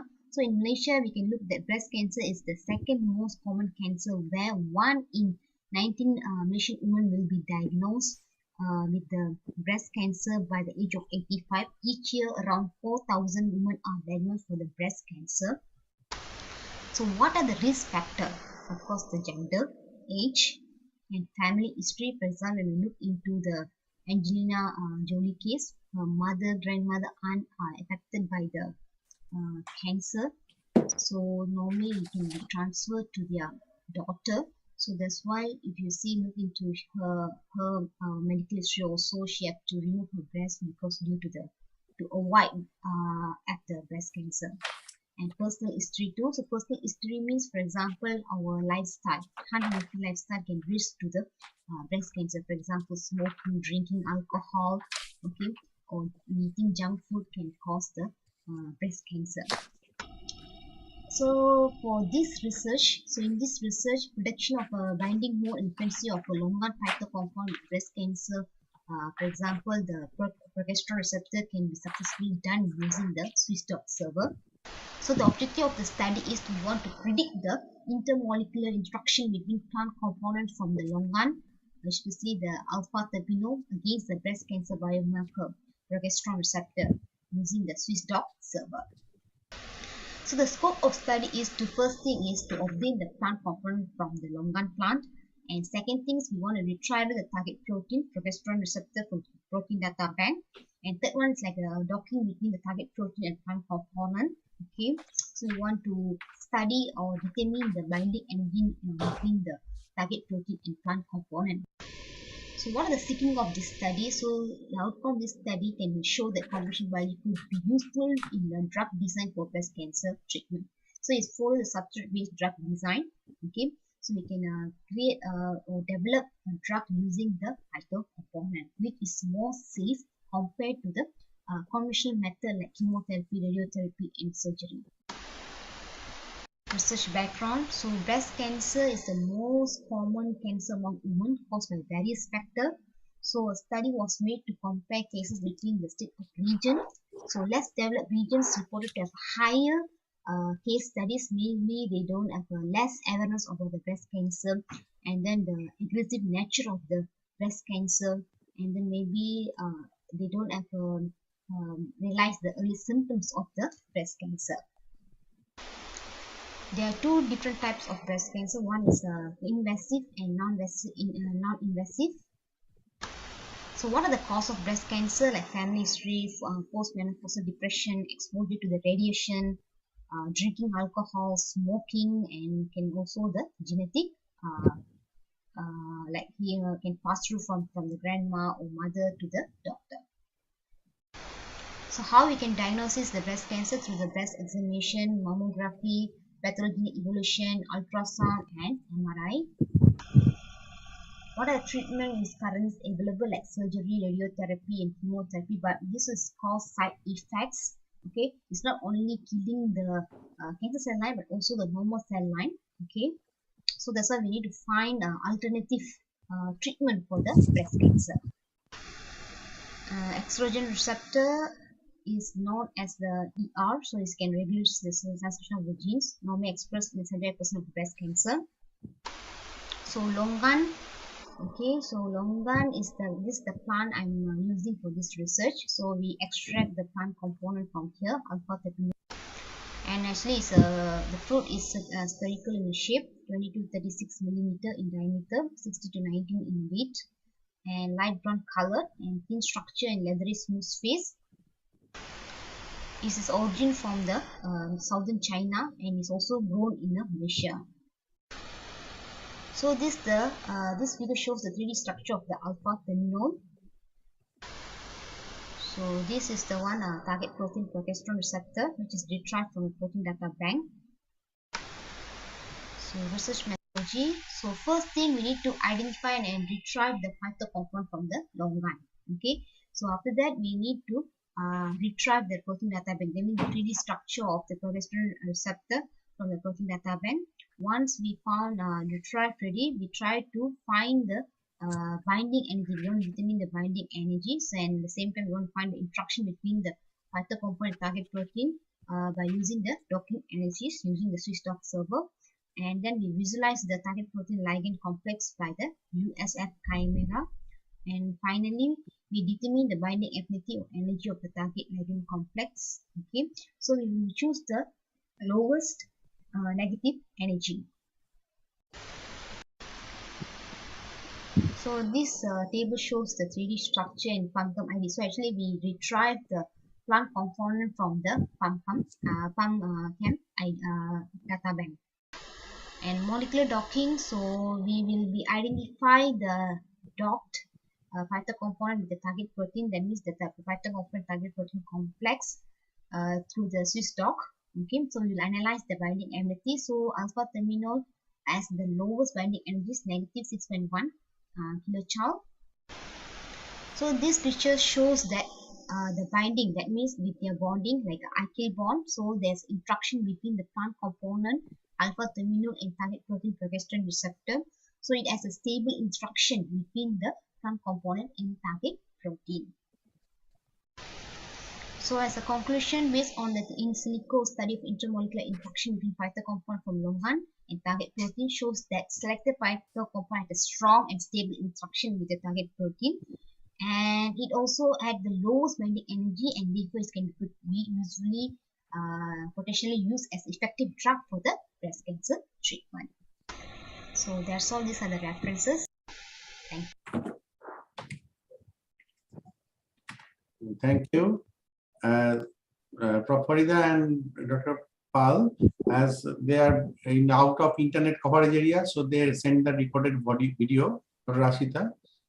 And so we move to next speaker. Our next speaker is Ankit Chaturvedi. Are you around?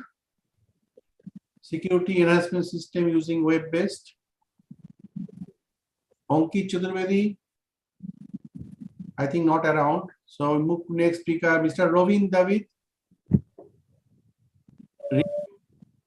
Are you around? Mr. Rovin?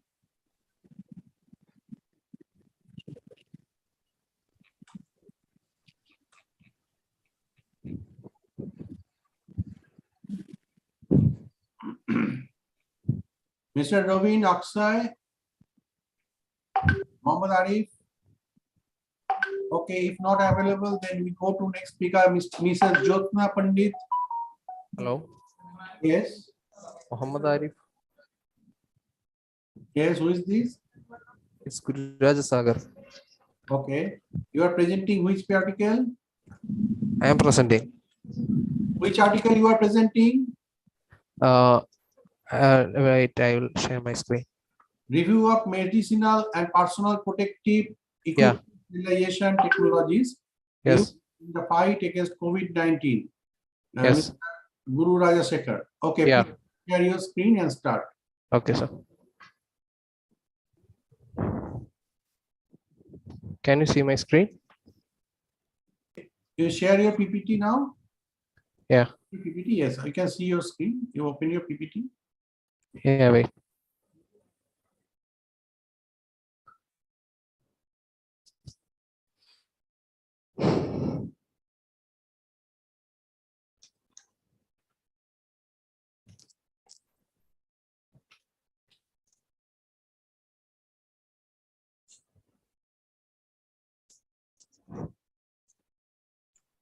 Yes, fine. You please.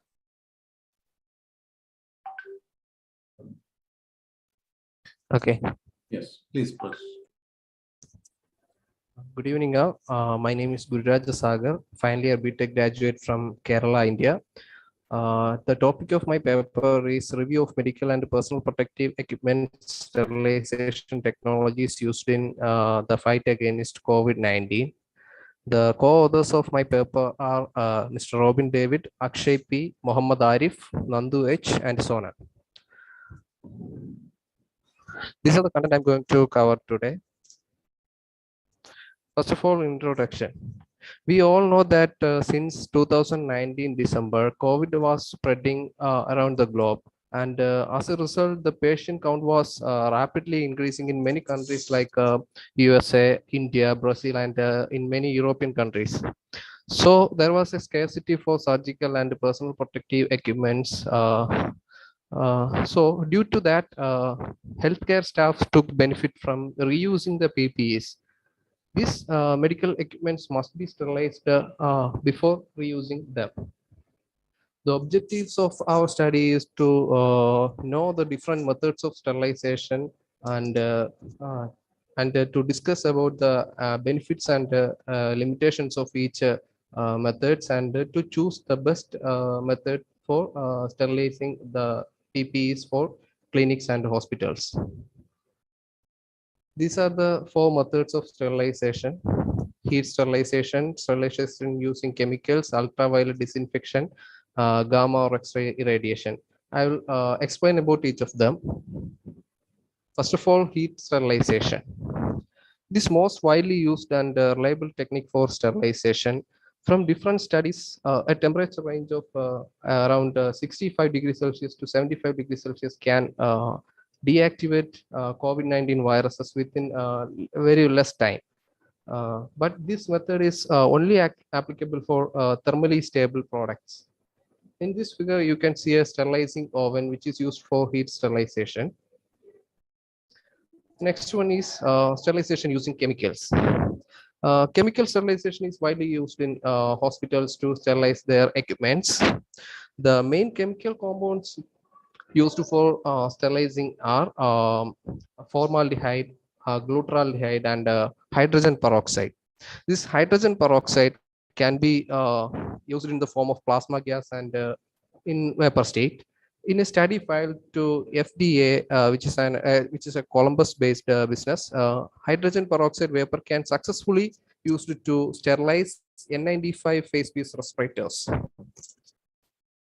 The next one is ultraviolet disinfection.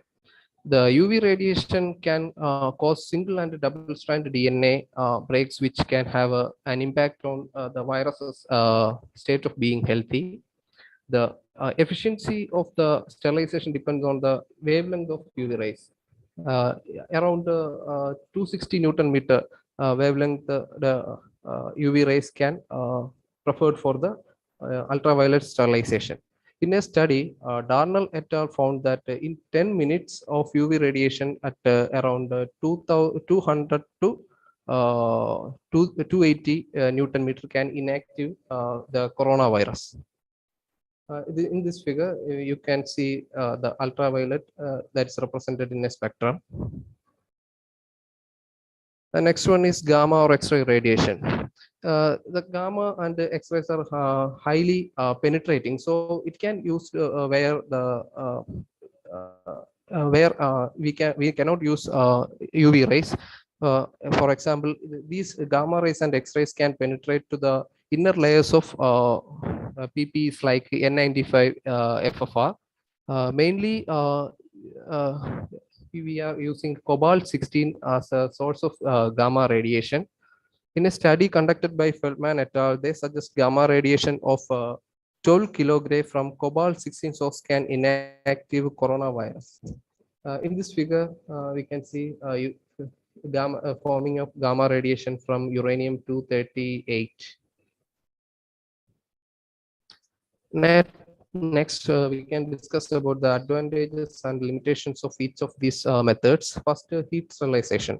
Heat sterilization is inexpensive and have less running cost for it. There is no human interaction needed for this work, and no poisonous gas or compounds emitted to atmosphere. Along with these advantages, it have some limitations too. Heat sensitive devices degrade their efficiency during continuous heating, and a metallic instrument may rust after steam sterilization, and the repeated heating can damage some devices permanently. Next, chemical sterilization. Okay. Chemical sterilization. It can be used for materials which cannot be heated, like plastics, rubber, which cannot be heated.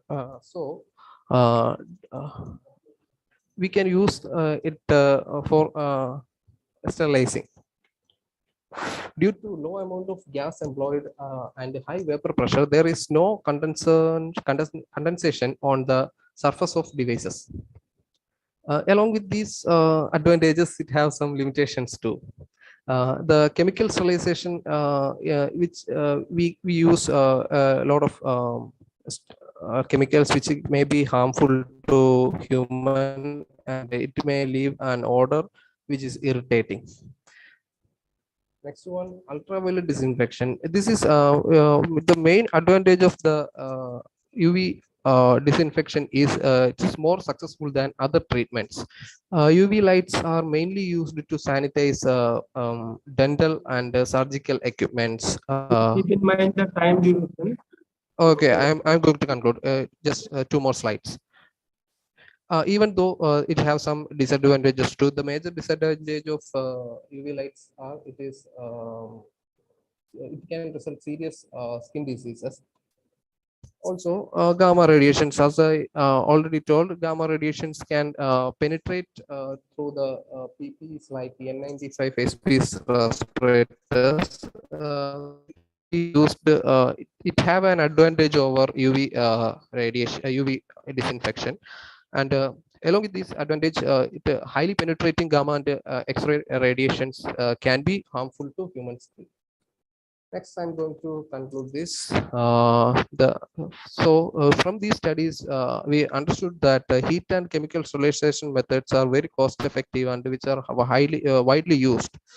Wherever these methods cannot be used, we can or in these the limitations of heat and chemical sterilization can be overcome using ultraviolet disinfection. But the shorter wavelength, the ultraviolet radiation cannot penetrate over N95 face-piece respirators, where we can use gamma or X-rays for sterilizing the medical equipments. So the outcomes of this study can be helpful to clinics and hospitals to choose the best methods for sterilizing personal protective equipments. These are the references we are going through for this study. And thank you for listening. So I have one question. What is your suggestion based on the scenario? What you would like to recommend? So it depends. Depends on the need. Okay. Okay. If we have to sterilize metallic equipments, we can use the UV or heat sterilization methods.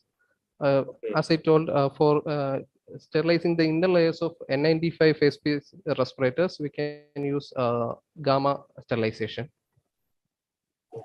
So have you done any case study? Have you done any case study on this previously before doing this research work? Yeah, we have reserved some papers. So over to Madam, Chair Madam. Unmute, Madam Prof. Okay, thank you. Very good presentation, and it's very likely. Thank you, madam. That, yeah, as what Dr. Kumar was asking, what is the benefit of that? So we have to know what is the current practice of the sterilization. Is it this is the option, or is it the one of the latest option that can be presented for this the use of this instrument? Madam, I didn't get you. Okay, is this the new invention, or is it the old modified invention? These are not new inventions, madam. It's already using. It is already in use, so we're just going to on the effectiveness. Okay. Yeah. Thank you. Okay. Thank you, ma'am. Next speaker, Ms. Jyotsna. Yes. Please Am I share. audible? Screen. Yes. Yes. Am I audible? Yeah. Yes, yes. Please continue.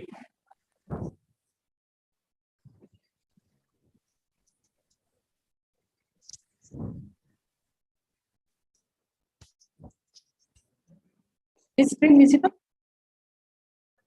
Yes. Okay. Good afternoon, everyone. I am Professor. Can you put on the slideshow? Can you put on the screen? Okay. I am Professor Jyotsna Pandit-Khedkar, It is PhD. not slideshow. You are presenting. Next slide. Go to. Can go to move to next slide. Yes. It is not moving. Full screen. You share the full screen. Don't share only slide. Or you make a PPT show, then share the screen.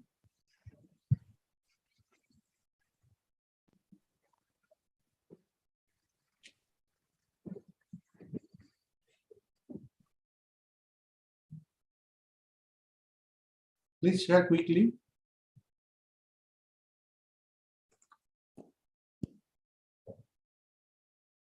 Is it visible? Yes, visible, but it is not in slideshow mode. Now? No. You first open the PPT in the slideshow mode, then share that window, or you will share the full window. Okay. Only two options are there. You make ready, we go for next speaker, maybe. No, sir. I'm ready. So please then quickly present. You tell your objective and then go for result and discussion. Yeah.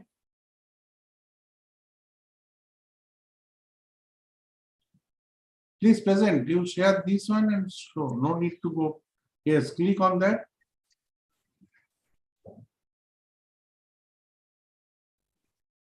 It's not moving, sir. No, not moving. And also not stop the sharing. I think before you share, put it as don't minimize, put it on the full screen on the slideshow. Yeah, but I think laptop is fine.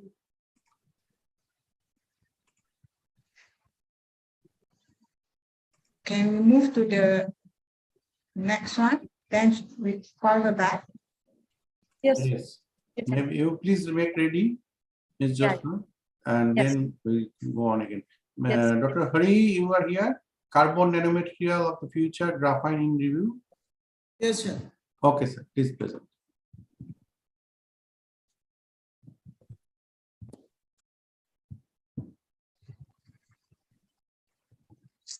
It is visible, sir? Yes, sir. No, not visible yet. Hold on. Good afternoon to all of you. Dr. Sandeep Poddar sir and Dr. Wahida Mohammed Said and Prantosh Kumar Pal. I am presenting our paper in International Conference on Sustainable Development in Material Science, Technology and Engineering. organized by Lincoln University College, Malaysia, in collaboration with Srinivas University, India. In this paper, I am presenting carbon nanomaterials of the future. Slide, please. Graphene in review.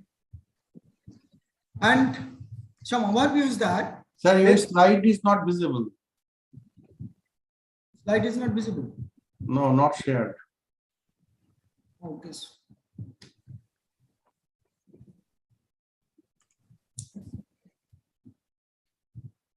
Another request to the presenter, if possible, kindly on your camera if possible.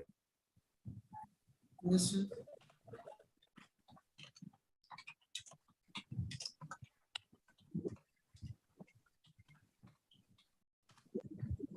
Now it is visible, sir? No, we No. can see you, but not Okay. slide. Stop share, again I am sharing.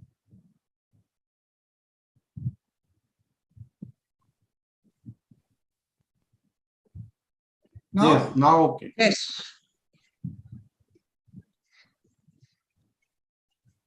Yes, sir, okay. Please continue. okay. So in this paper, the paper title is Carbon Nanomaterials of the Futures. Graphene in review. Some overview is that let's know graphene and its history, structure, properties, and what makes graphene different from others. Fabrication techniques and some application, how it can change electronics structure also.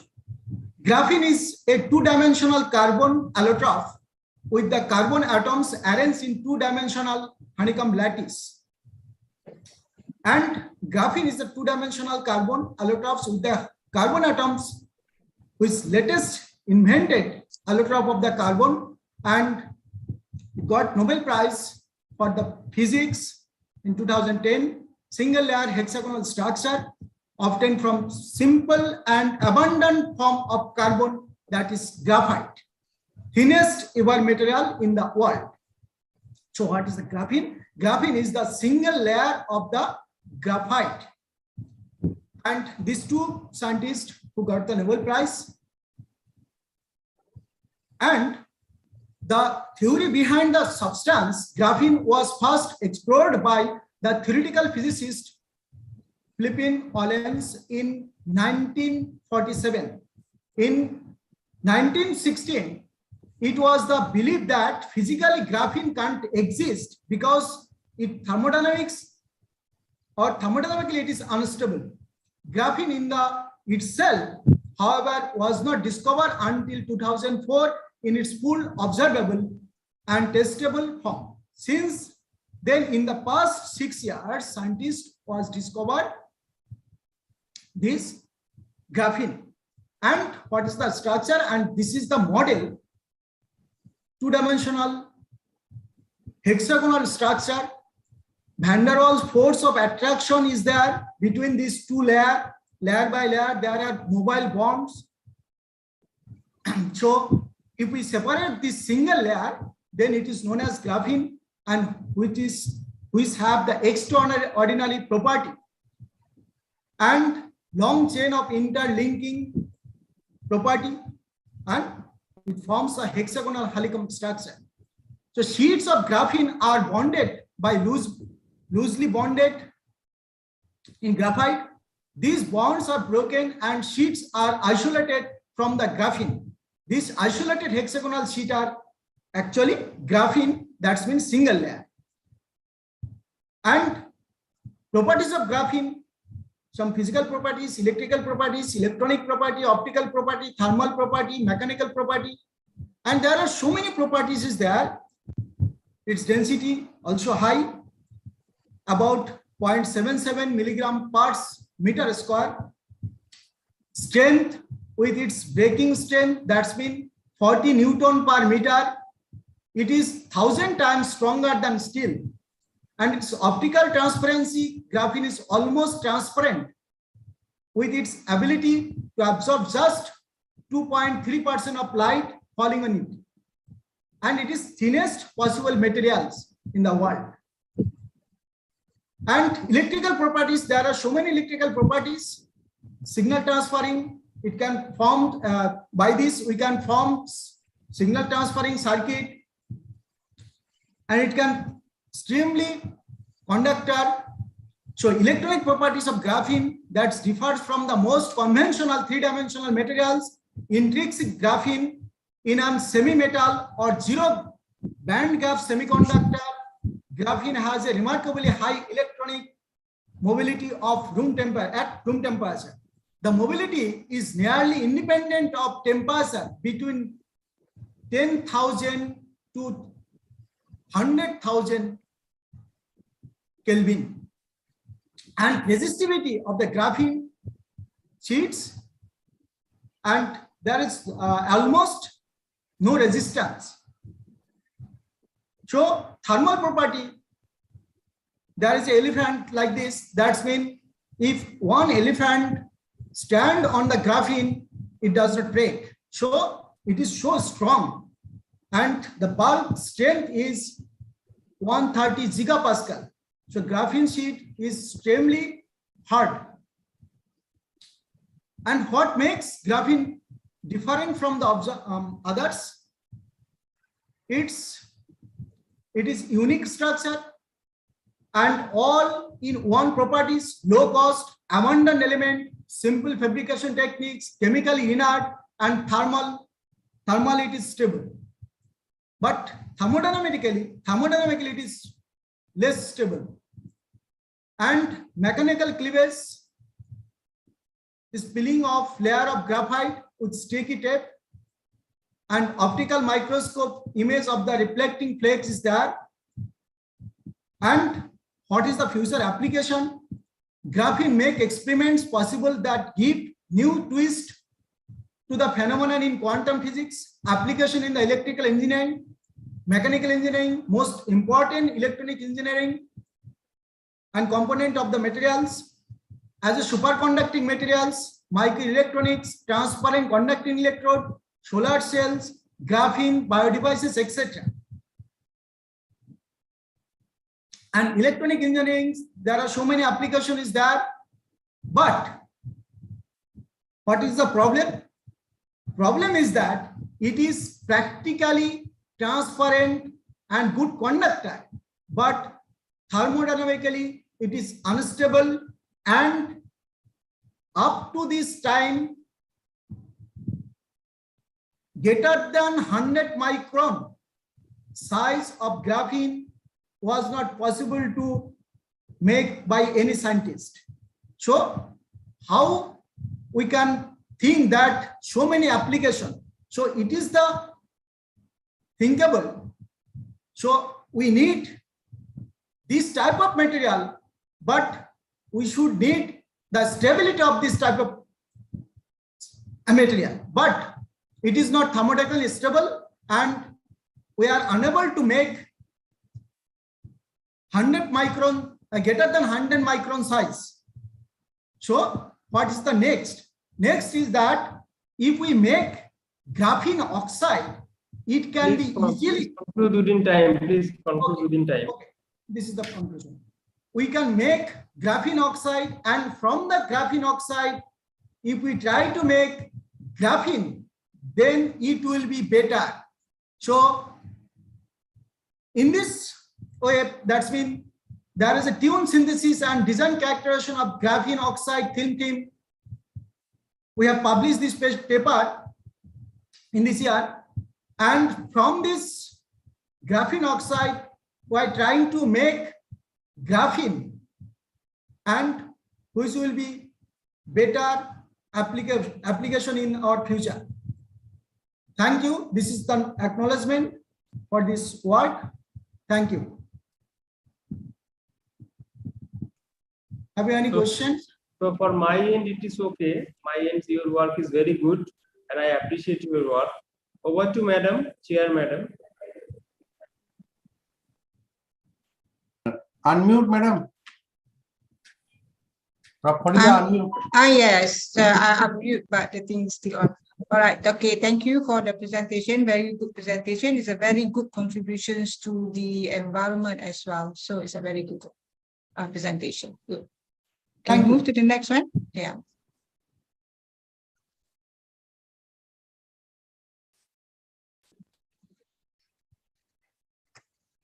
Yes, Ms. Josna, are you ready? Yes.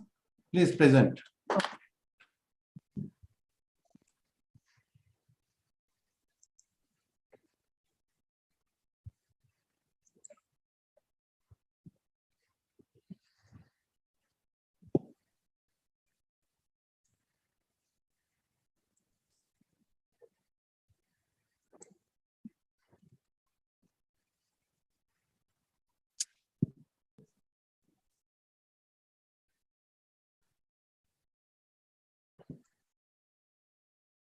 Still having the same problem? Yes. Yeah. The laptop is not working properly. That's why. I think maybe because of the poor. So we may Poor go to weather. next speaker again. Yes, Please, yes. You please reboot your laptop and start then. Yeah. So next speaker is Christopher Francis Brito. Mr. Christopher, are you around? Yes, I'm around. Can you hear me? Please be present. All right. Share your screen.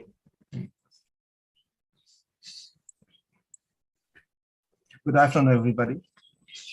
The background of my paper, due to the rapid increase of cancer patients worldwide, it is important to have better cancer. You have not diagnosis made any models. PPT show? No, sir. I'll just explain the methodology. Your title of the work. What is Okay, your title of the work? Please mention.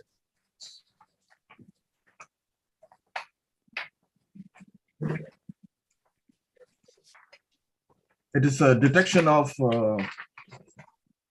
it's handling outliers and overfitting for cancer disease prediction through neural handling clustering. I must tell, when all of you are presenting, you must be prepared when you are presenting an international conference. You cannot waste time and you cannot show this type of slide without any title, any PPT. How you come for presentation? Any international platform? Not expected from your side. Okay, please continue. Okay. Due to the rapid increase of cancer patients worldwide, it is important to have better cancer diagnosis models that can lead to more accurate cancer diagnosis. Okay, my paper addresses two issues. One is the data scarcity, all right, and the solution for that would be data augmentation and the outlier problem.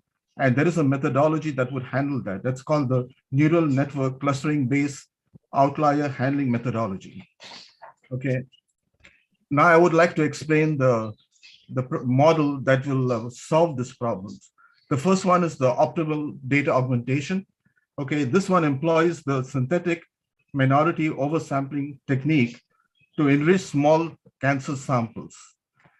Okay, then we talk about the neural network clustering base. Here we employ the autoencoder, which learns the data in an unsupervised manner and reduces the gap between input and output data.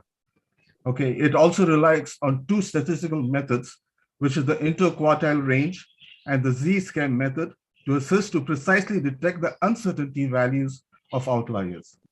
All right, and then the third one is the cancer risk-based clustering outlier. Here it analyzes the patient's behavior in the clusters to handle the outliers determined in the corresponding clusters based on the cancer risk levels. The neural approach normalizes the outliers based on the Z normalization and assigns the weights to the outliers based on the neighbor patients in a particular cluster. The experimental setup for this model was, we had taken 1,000 records for the lung cancer patients, and the website that was used was Data World, all right, cancer data, lung cancer, this thing, and it was picked up last year. All right, the experimental setup that we have used is Ubuntu 64-bit machine and 3 gigahertz Intel CPU and 16B memory, Python programming, and the approach employs the lung cancer data set consisting of 1,000 records, and the experimental model creates the outlier data in the extracted lung cancer data set to demonstrate the outlier detection and the outlier handling processes.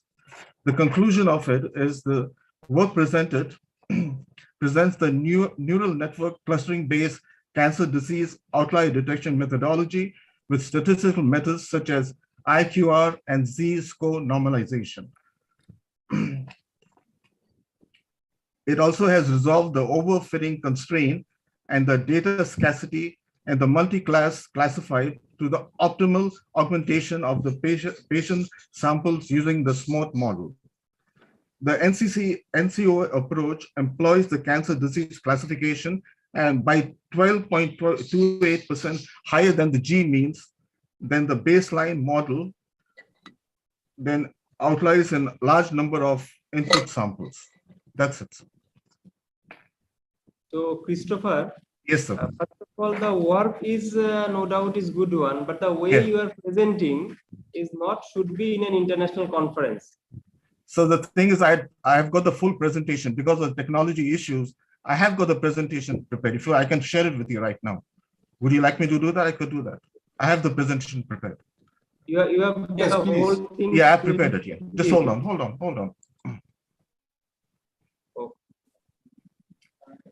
could I also don't show think. your paper if you want not Okay. PPT. Yeah, I have it. I think we should give to the opportunity for the next candidates already presented. See, in future, get ready everything.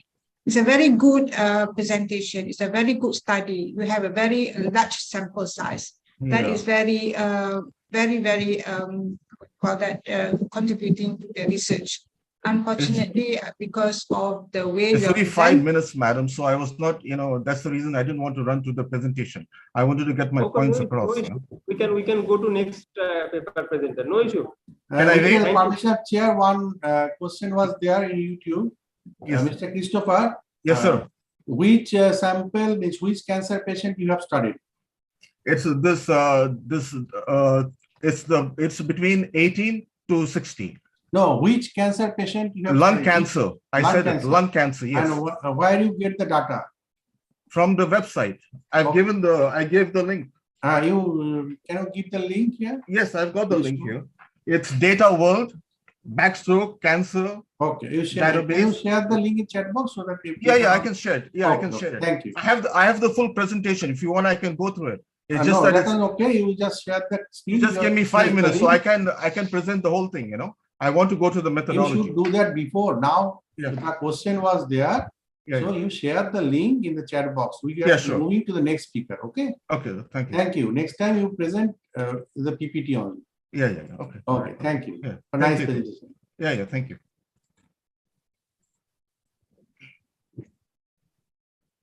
Ms. Josna, are you ready?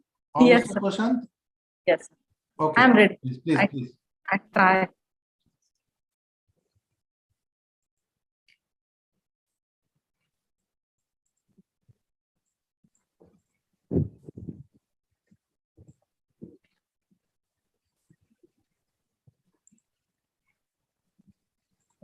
Is it visible, sir? Yes, please Okay. proceed. Okay. Good afternoon, everyone. I'm Professor Josna Pandit Khedkar, PhD scholar, Lincoln University College, Malaysia, currently working as an assistant professor in pharmacology at NES Gangamai College of Pharmacy, Naga, Dhule, India. And my research topic is impact of amiodarone on sitagliptin's pharmacokinetic in animal models. So the present study was planned with some objective, that is, to study influence of repeated administration of amiodarone on the hypoglycemic activity of oral hypoglycemic agents like sitagliptin in healthy and diabetic albino rats. Other objective is, if at all any change is observed, the study aims to suggest alteration or either dose or frequency of administration of oral hypoglycemic agents to avoid the possible risk. So introduction, drug interactions are more genuine with high risk drugs like hypertension or cardiovascular irregularities, or when utilizing high risk drugs including anti-diabetic and Hello, your slide not moving. You go to your objective, please. Yes. You open the objective slide. Sir, I don't prepare the objective. Just then? I start. Okay, I orally tell the objective. You go to your methodology. Yeah. Fifth slide, you go to 5, number slide 5. This one. It is not moving. Your screen is not moving. Sir, I can see that my slide. We cannot see. What? Some problem in laptop. You can check in YouTube also, it is not moving. So, sir, what I do now? The YouTube link I have shared, you can check in YouTube also, it is not moving. So you can go to 5th slide or we can go to next speaker. Sir, can I orally present? You share your full screen. Now, why you sharing you open the slideshow, then only you share the screen. You stop sharing, you open the PPT, then you share the screen. Just.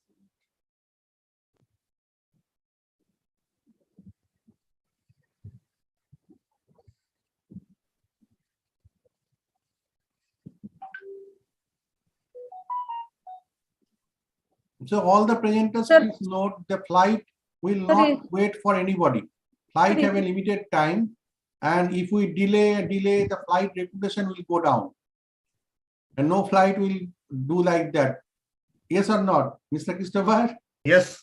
And we should be benchmarked with other conferences, other presentation. We should be benchmarked and we should be presentable to the whole world because YouTube is listened by the whole world internationally.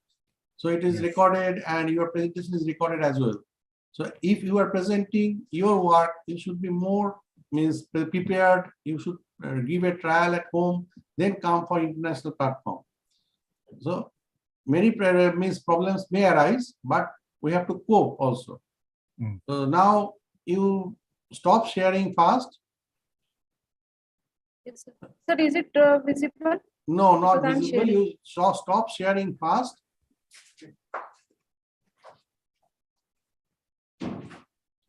Now you open your PPT show. You opened? Yes. And now you share the screen, the PPT.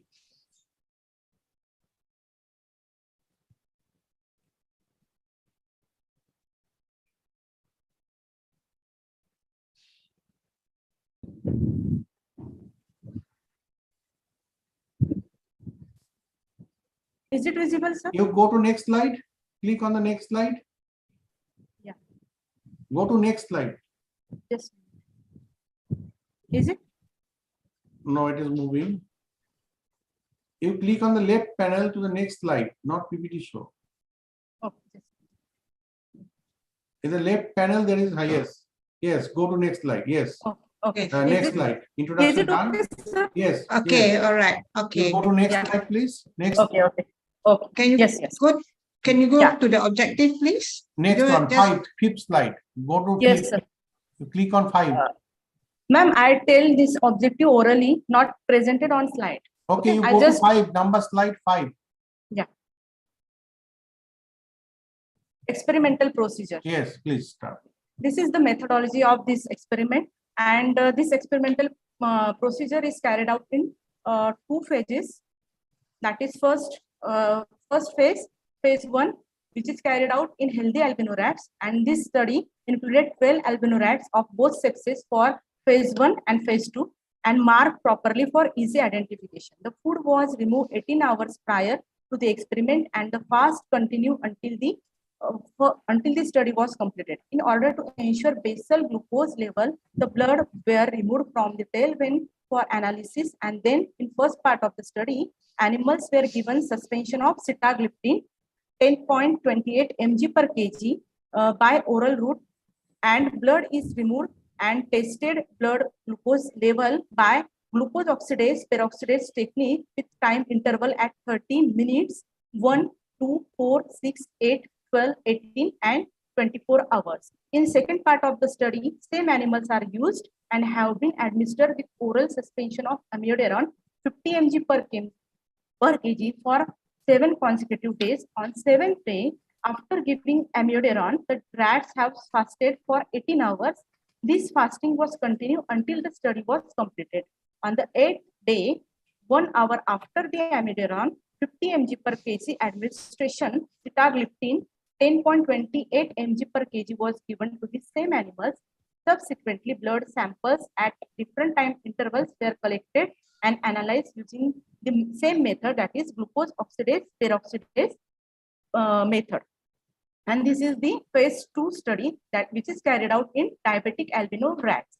So however, in pathophysiological conditions such as diabetes mellitus, it is unclear whether amiodarone has any effect on anti-diabetic medications in rats. Therefore, we intend to use diabetic rats as test animals in the current research to explain this perspective. So we induce diabetes in rats. Induction You of go to diabetes. next slide, please. Yes. I just move to Yes, results. move. Yes, please. Yeah. So table 1 shows the percentage blood glucose level with sitagliptin 10.28 mg per kg in healthy albino rats before and after amiodarone 50 mg per kg treatment. This table is categorized in various columns. First, column number 1, that is amiodarone blood glucose level. It indicates it doesn't show any hypoglycemic activity. And column number 2, that is when we administer sitagliptin, it shows the onset of anti-diabetic or hypoglycemic effect at 1 hour with blood sugar reduction at 15.75 and peak hypoglycemic effect was found, that is on 8th hour and with the readings, that is 46.89% blood glucose reduction. And duration of action was observed at 24th hour and percentage blood glucose reduction was found 16.29%.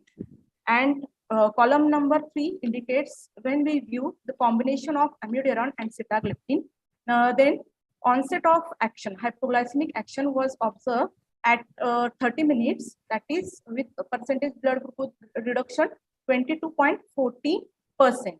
And the Miss, can you, sorry again, please, you highlight the changes only. We don't want the result details. What you found, you go to next slide, you tell what is the highlight of this slide. Okay. We don't understand so many data sets. Okay. Sir, this is the highlighted readings. Yes. The So what is onset your finding?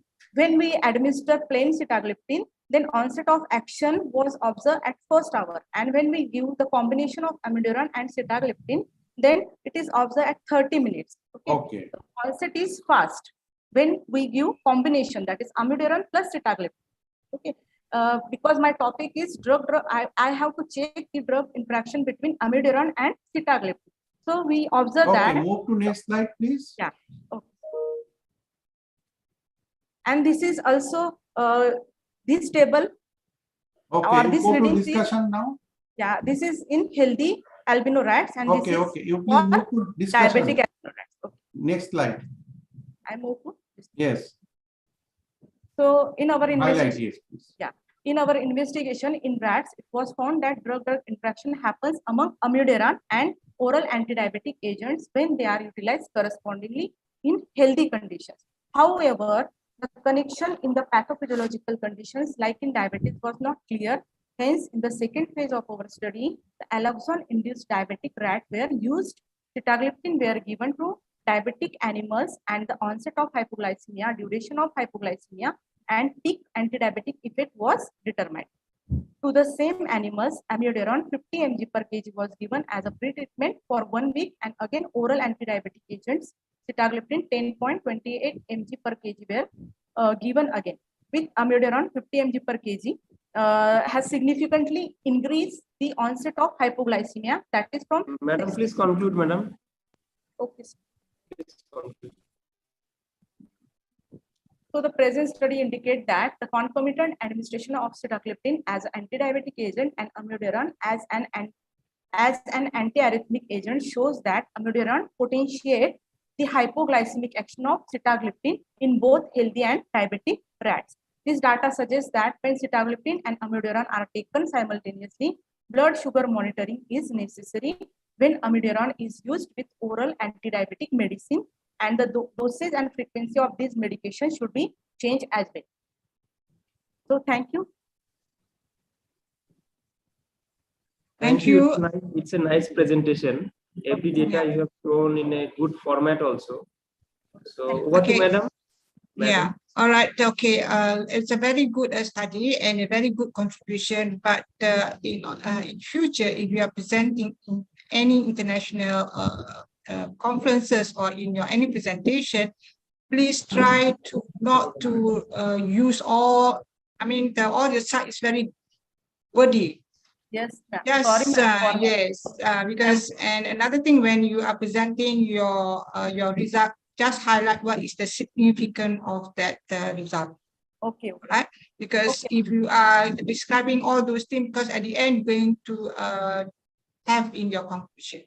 Okay. So please minimize the word in your slides, because otherwise you start reading all the whole pages, it will time consuming. Okay, thank you so much. A very good presentation. Okay, thank you very much, ma'am, for giving me the chance. Thank you.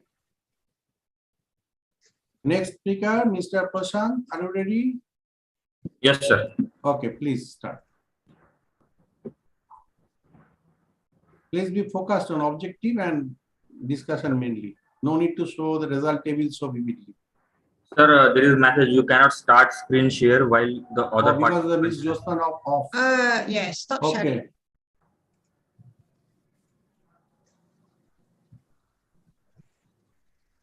Now you can. Yeah. Thank you. So,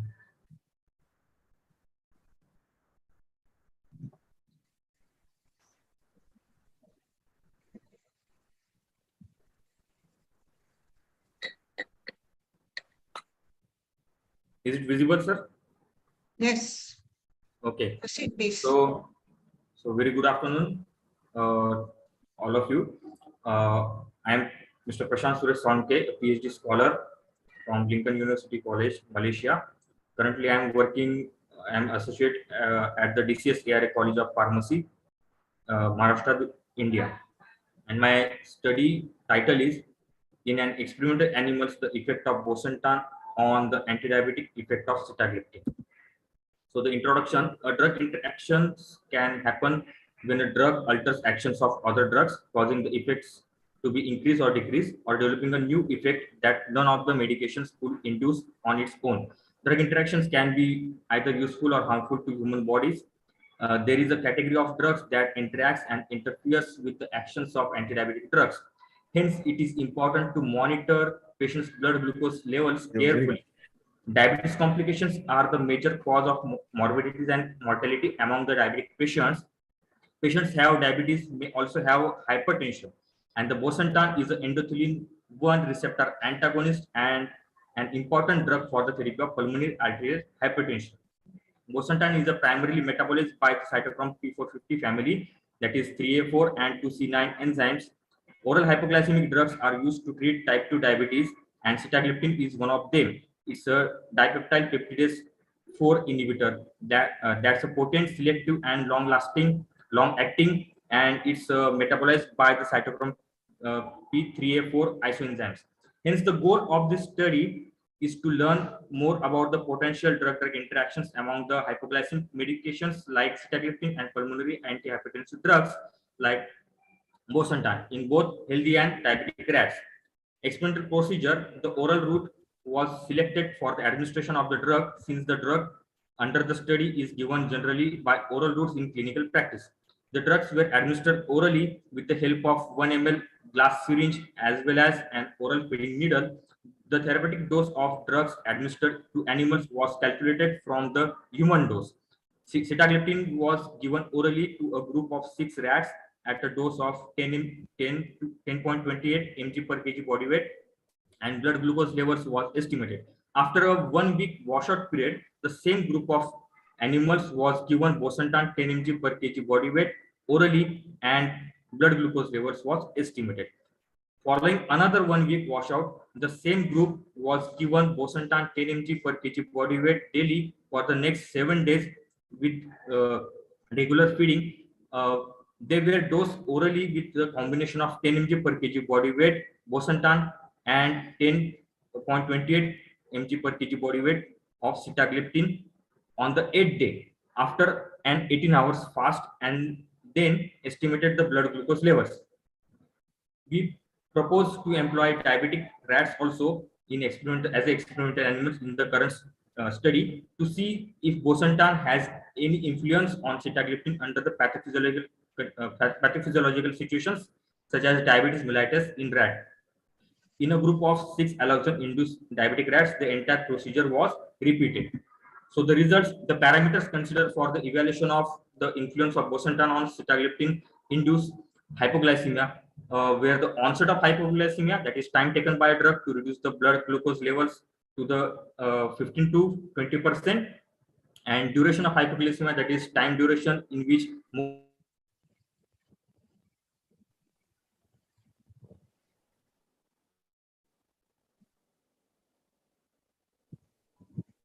Mr. Prashant? Are you there? Hello?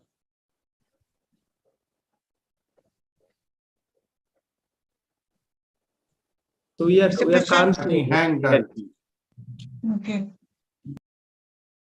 Again, another presentation with full of words, which he is literally read on the whole page. Okay, we can move to next speaker. Please. Next speaker is Miss Fardila Elba. Are you around, Miss Fardila? Dani Hilmanto. Then Chiche Haryana. Okay, Prof. Who is I'm this? Chiche Haryana. Okay, Chiche. Okay. Please present. You are the last presenter today. Thank you. Okay. I will start my presentation. Okay. Okay, Bismillahirrahmanirrahim. Assalamualaikum warahmatullahi wabarakatuh.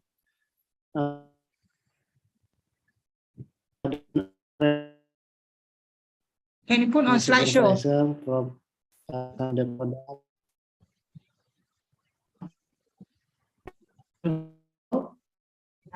line is not stable. Okay. I will presentation my research. The title is Evaluation of Functionality and Usability Case Tracing Information System in Bahasa Silacak, the Silacak application COVID-19 in Indonesia. I'm PhD candidate in health science in Lincoln University College, Malaysia. Background of my study: the Ministry of Health and the National Disaster Management Agency, in collaboration with WHO, development of a COVID-19 case tracing application. That is Silacak application. This application is used by contact tracing officer, tracer in public health center, and then case tracing officer from Indonesian National Armed Force, or in bahasa TNI, Indonesian National Police, or Polri. Data managers and supervisors in a public health officer in each city district in Indonesia. In the implementation of surveillance for case search and close contact using Silacak application in Indonesia, but there are still differences with actual cases or manual recording. The effectiveness of the application to improve the COVID-19 surveillance system is related to the usability and functionality of the application itself. Functionality, usability, and experience represent three aspects of use that need to be considered when in designing and evaluating technology. So, evaluation of the function and usability of the Silacak application from the perspective of the main users, as contact tracer, data manager, and supervisor, required to provide input for the future improve. Objective of my study: the purpose of the study was to evaluate the functionality and usability of the COVID-19 case tracing information system or Silacak application in Indonesia. That is figure of the Silacak application in Bahasa. And then methods. The method in the study is a qualitative method with a case study. The data collection technique used were in-depth interview and structured observation using the routine health information system instrument. This observation has the intention of understanding the perception of the observation subject on the function and usefulness of the Silacak application. In recording, reporting COVID-19 activities using aspect technology use theory. Jadi, using aspect technology use theory. Observation were made in Kuningan Regency, West Java Province in Indonesia, which were held from March 28 to April 9, 2022. Subject we determined using purposive sampling. The subject observed with 3 officers, namely the data manager, contact tracer, and supervisor from the district health office Kuningan as a user of the Silacak application. And then qualitative data analysis use content analysis. The result from this study, positional aspect, Silacak application reporting. Silacak application allow use to determine the number of percentage of monthly reported saved out of the total number of expected report. Silacak application used to analyze the trend and reporting completeness for the year by facility as public health center and district health office. Silacak application allow user to determine the number of percentage of reports that were received on time. Silacak application generate summary report from the different levels, public health center, district health office, regional and national, and periodically, weekly, monthly, annually, and customized reporting period, but not community level service delivery point. Aspect population estimate coverage calculation, Silacak application not have population estimate to calculate the denominator, but can the system calculate coverage, contact, case, and quarantine.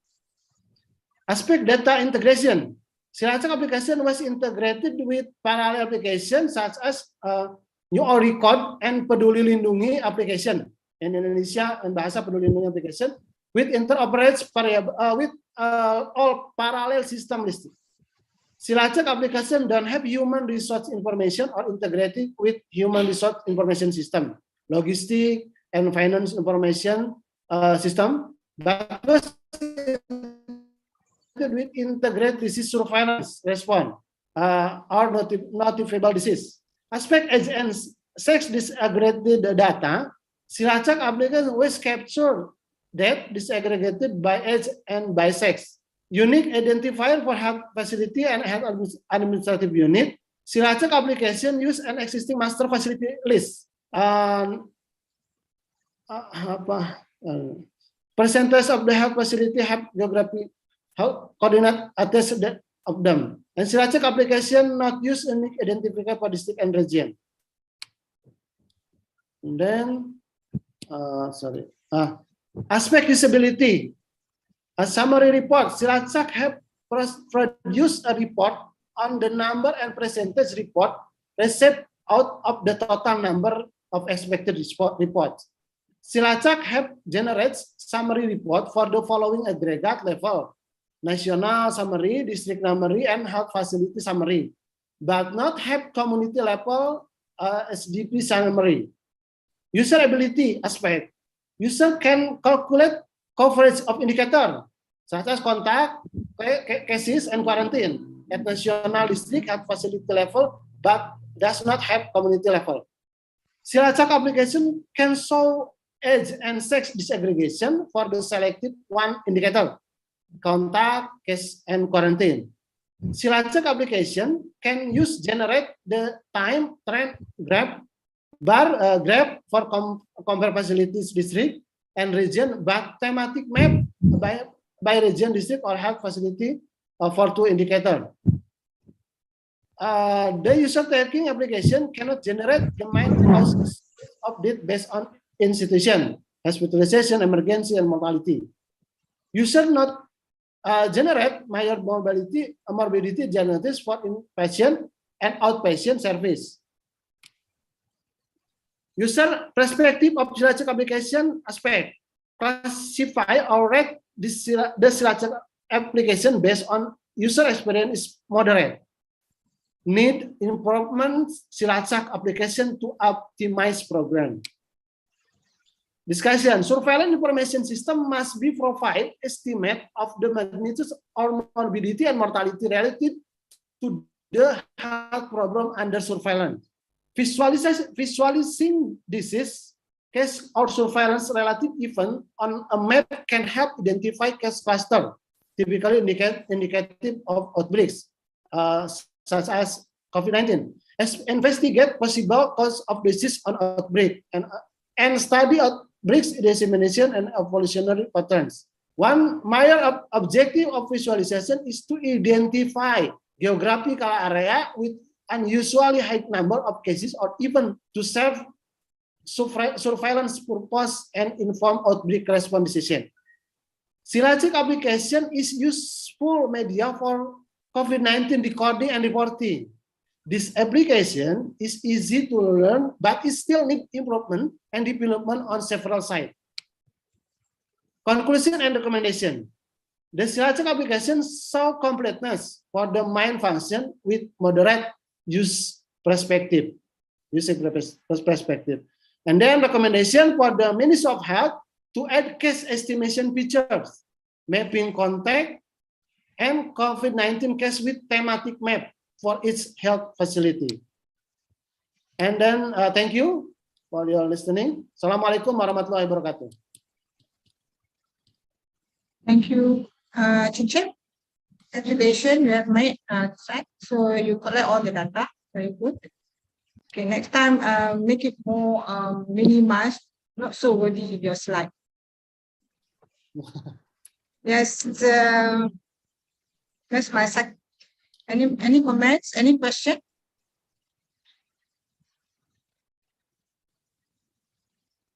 Any question from the participant? The floor?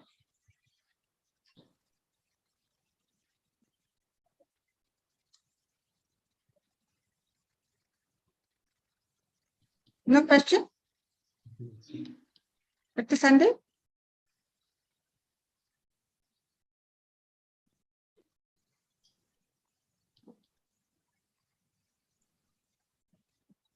Dr. Pal? Dr. Pratosh? Dr. Pratosh Pal? I think sir disconnected or what? Dr. Pal? Dr. Pratosh? Hello. Yes. Can I continue, ma'am? Actually, I lost my Yes. internet connection and electricity connection. That's why. Okay, just brief the conclusion part. Yeah, sure.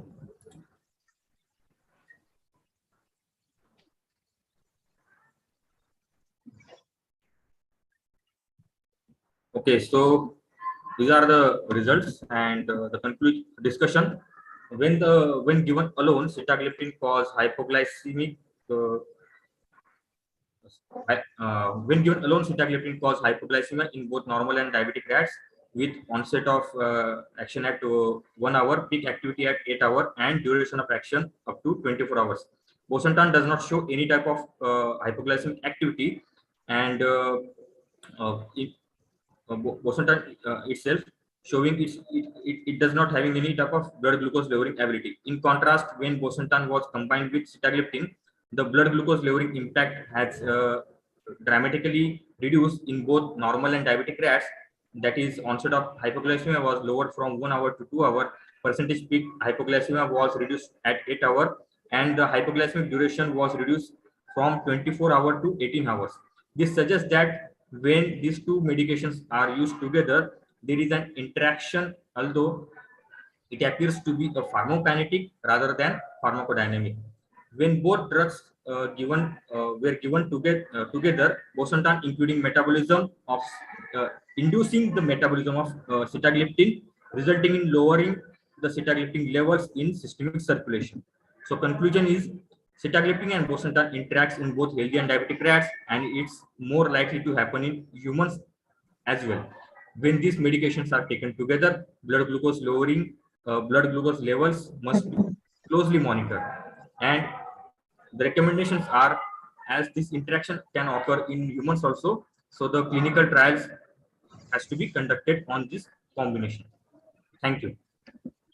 Is there any question?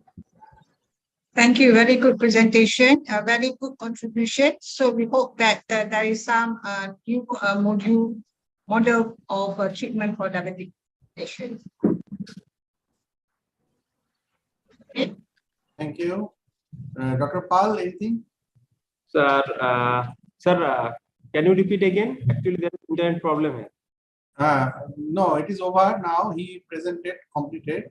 So we can conclude the session. If you permit. Yes. If any participant want to do any question, please feel free to write the question in the chat box. If no question, so it's a great session, sir. It's a great session because the different paper presenters have discussed different aspects of environment. Some of them from technology, some of them from biological science, some of them from natural science. So it's a great combination of different kind of papers which are connected with environment and sustainability. So I must congratulate all the presenters, those who have presented this paper. I congratulate this conference organizer. My special thanks must goes to you and Madam Chair for this international conference for conducting all these things very smooth manner. And I hope the result of this conference paper presentation will be published in different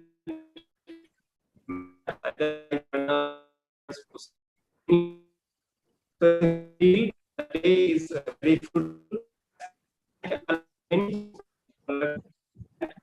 I'm sure we have to go more in coming days. In-depth studies also required for further studies. So with this, for my end, I am going to conclude and over to Madam and Sandeep sir. Farida. Thank you, Dr. Pratash, and thank you, Dr. Sandeep. And this is a very good platform for the students and all those candidates to present their finding as well as to share the information and to get what are the best way or the recommendation point. Thank you so much. And congratulations to Dr. Sandeep and all those participants as well as all those collaborators in this conference. And I hope we can publish more papers, and I would like to be one of the committee members for the scientific expert in the future. Thank you so much. So before we end, we should take a picture of all, and I am please make all participants, please make your camera on. And before that, I should share my screen, share the certificate token of appreciation to Professor Dr. Farida. Thank you, Madam. Kindly accept. Thank you. Thank you so much. And Dr. Prantosh Pal for your valuable time. I know this is lunch time you have skipped in India. So the Department of Computer Science, Information Science. Thank you so much. University, Thank you. Great to work with you. Thank you, sir.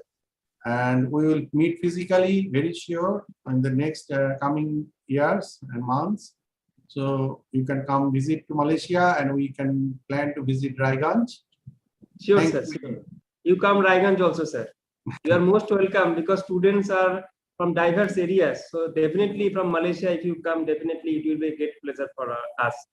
And I want to share one thing, sir. Currently, I am also chairing another conference, international conference. But since I have different connection with Lincoln University and especially you, so I didn't refuse yesterday the proposal to act as a session chair. So it's a great deal. Madam, thank you, and definitely we'll meet together. Thank you, madam, and all the scholars and paper presenters. And congratulations to everyone. Please make your camera on, everybody. We can take a photo. Yes, Miss Josna, not on.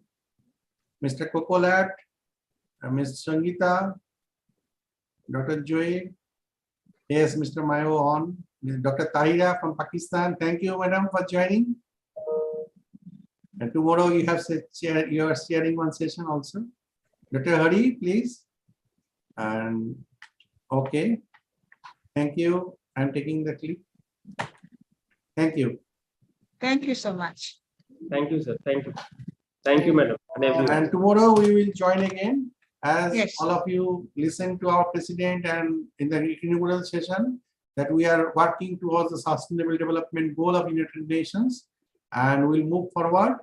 And all of us is working with all body and mind, but we are made up of 108 element of the periodic table. Maybe now it is 132 elements, but all elements we are in our body and in mind. We are in biomaterials. We are in business analytics. So this is the material science. All is materials. So thank you again to be with us. Thank you so much. Thank you. I have provided the link in the chat box and also in the WhatsApp. Please join in the next session tomorrow. Thank you. Thank you, Prof. Prof. Parida, Prof. Sunday. Thank you.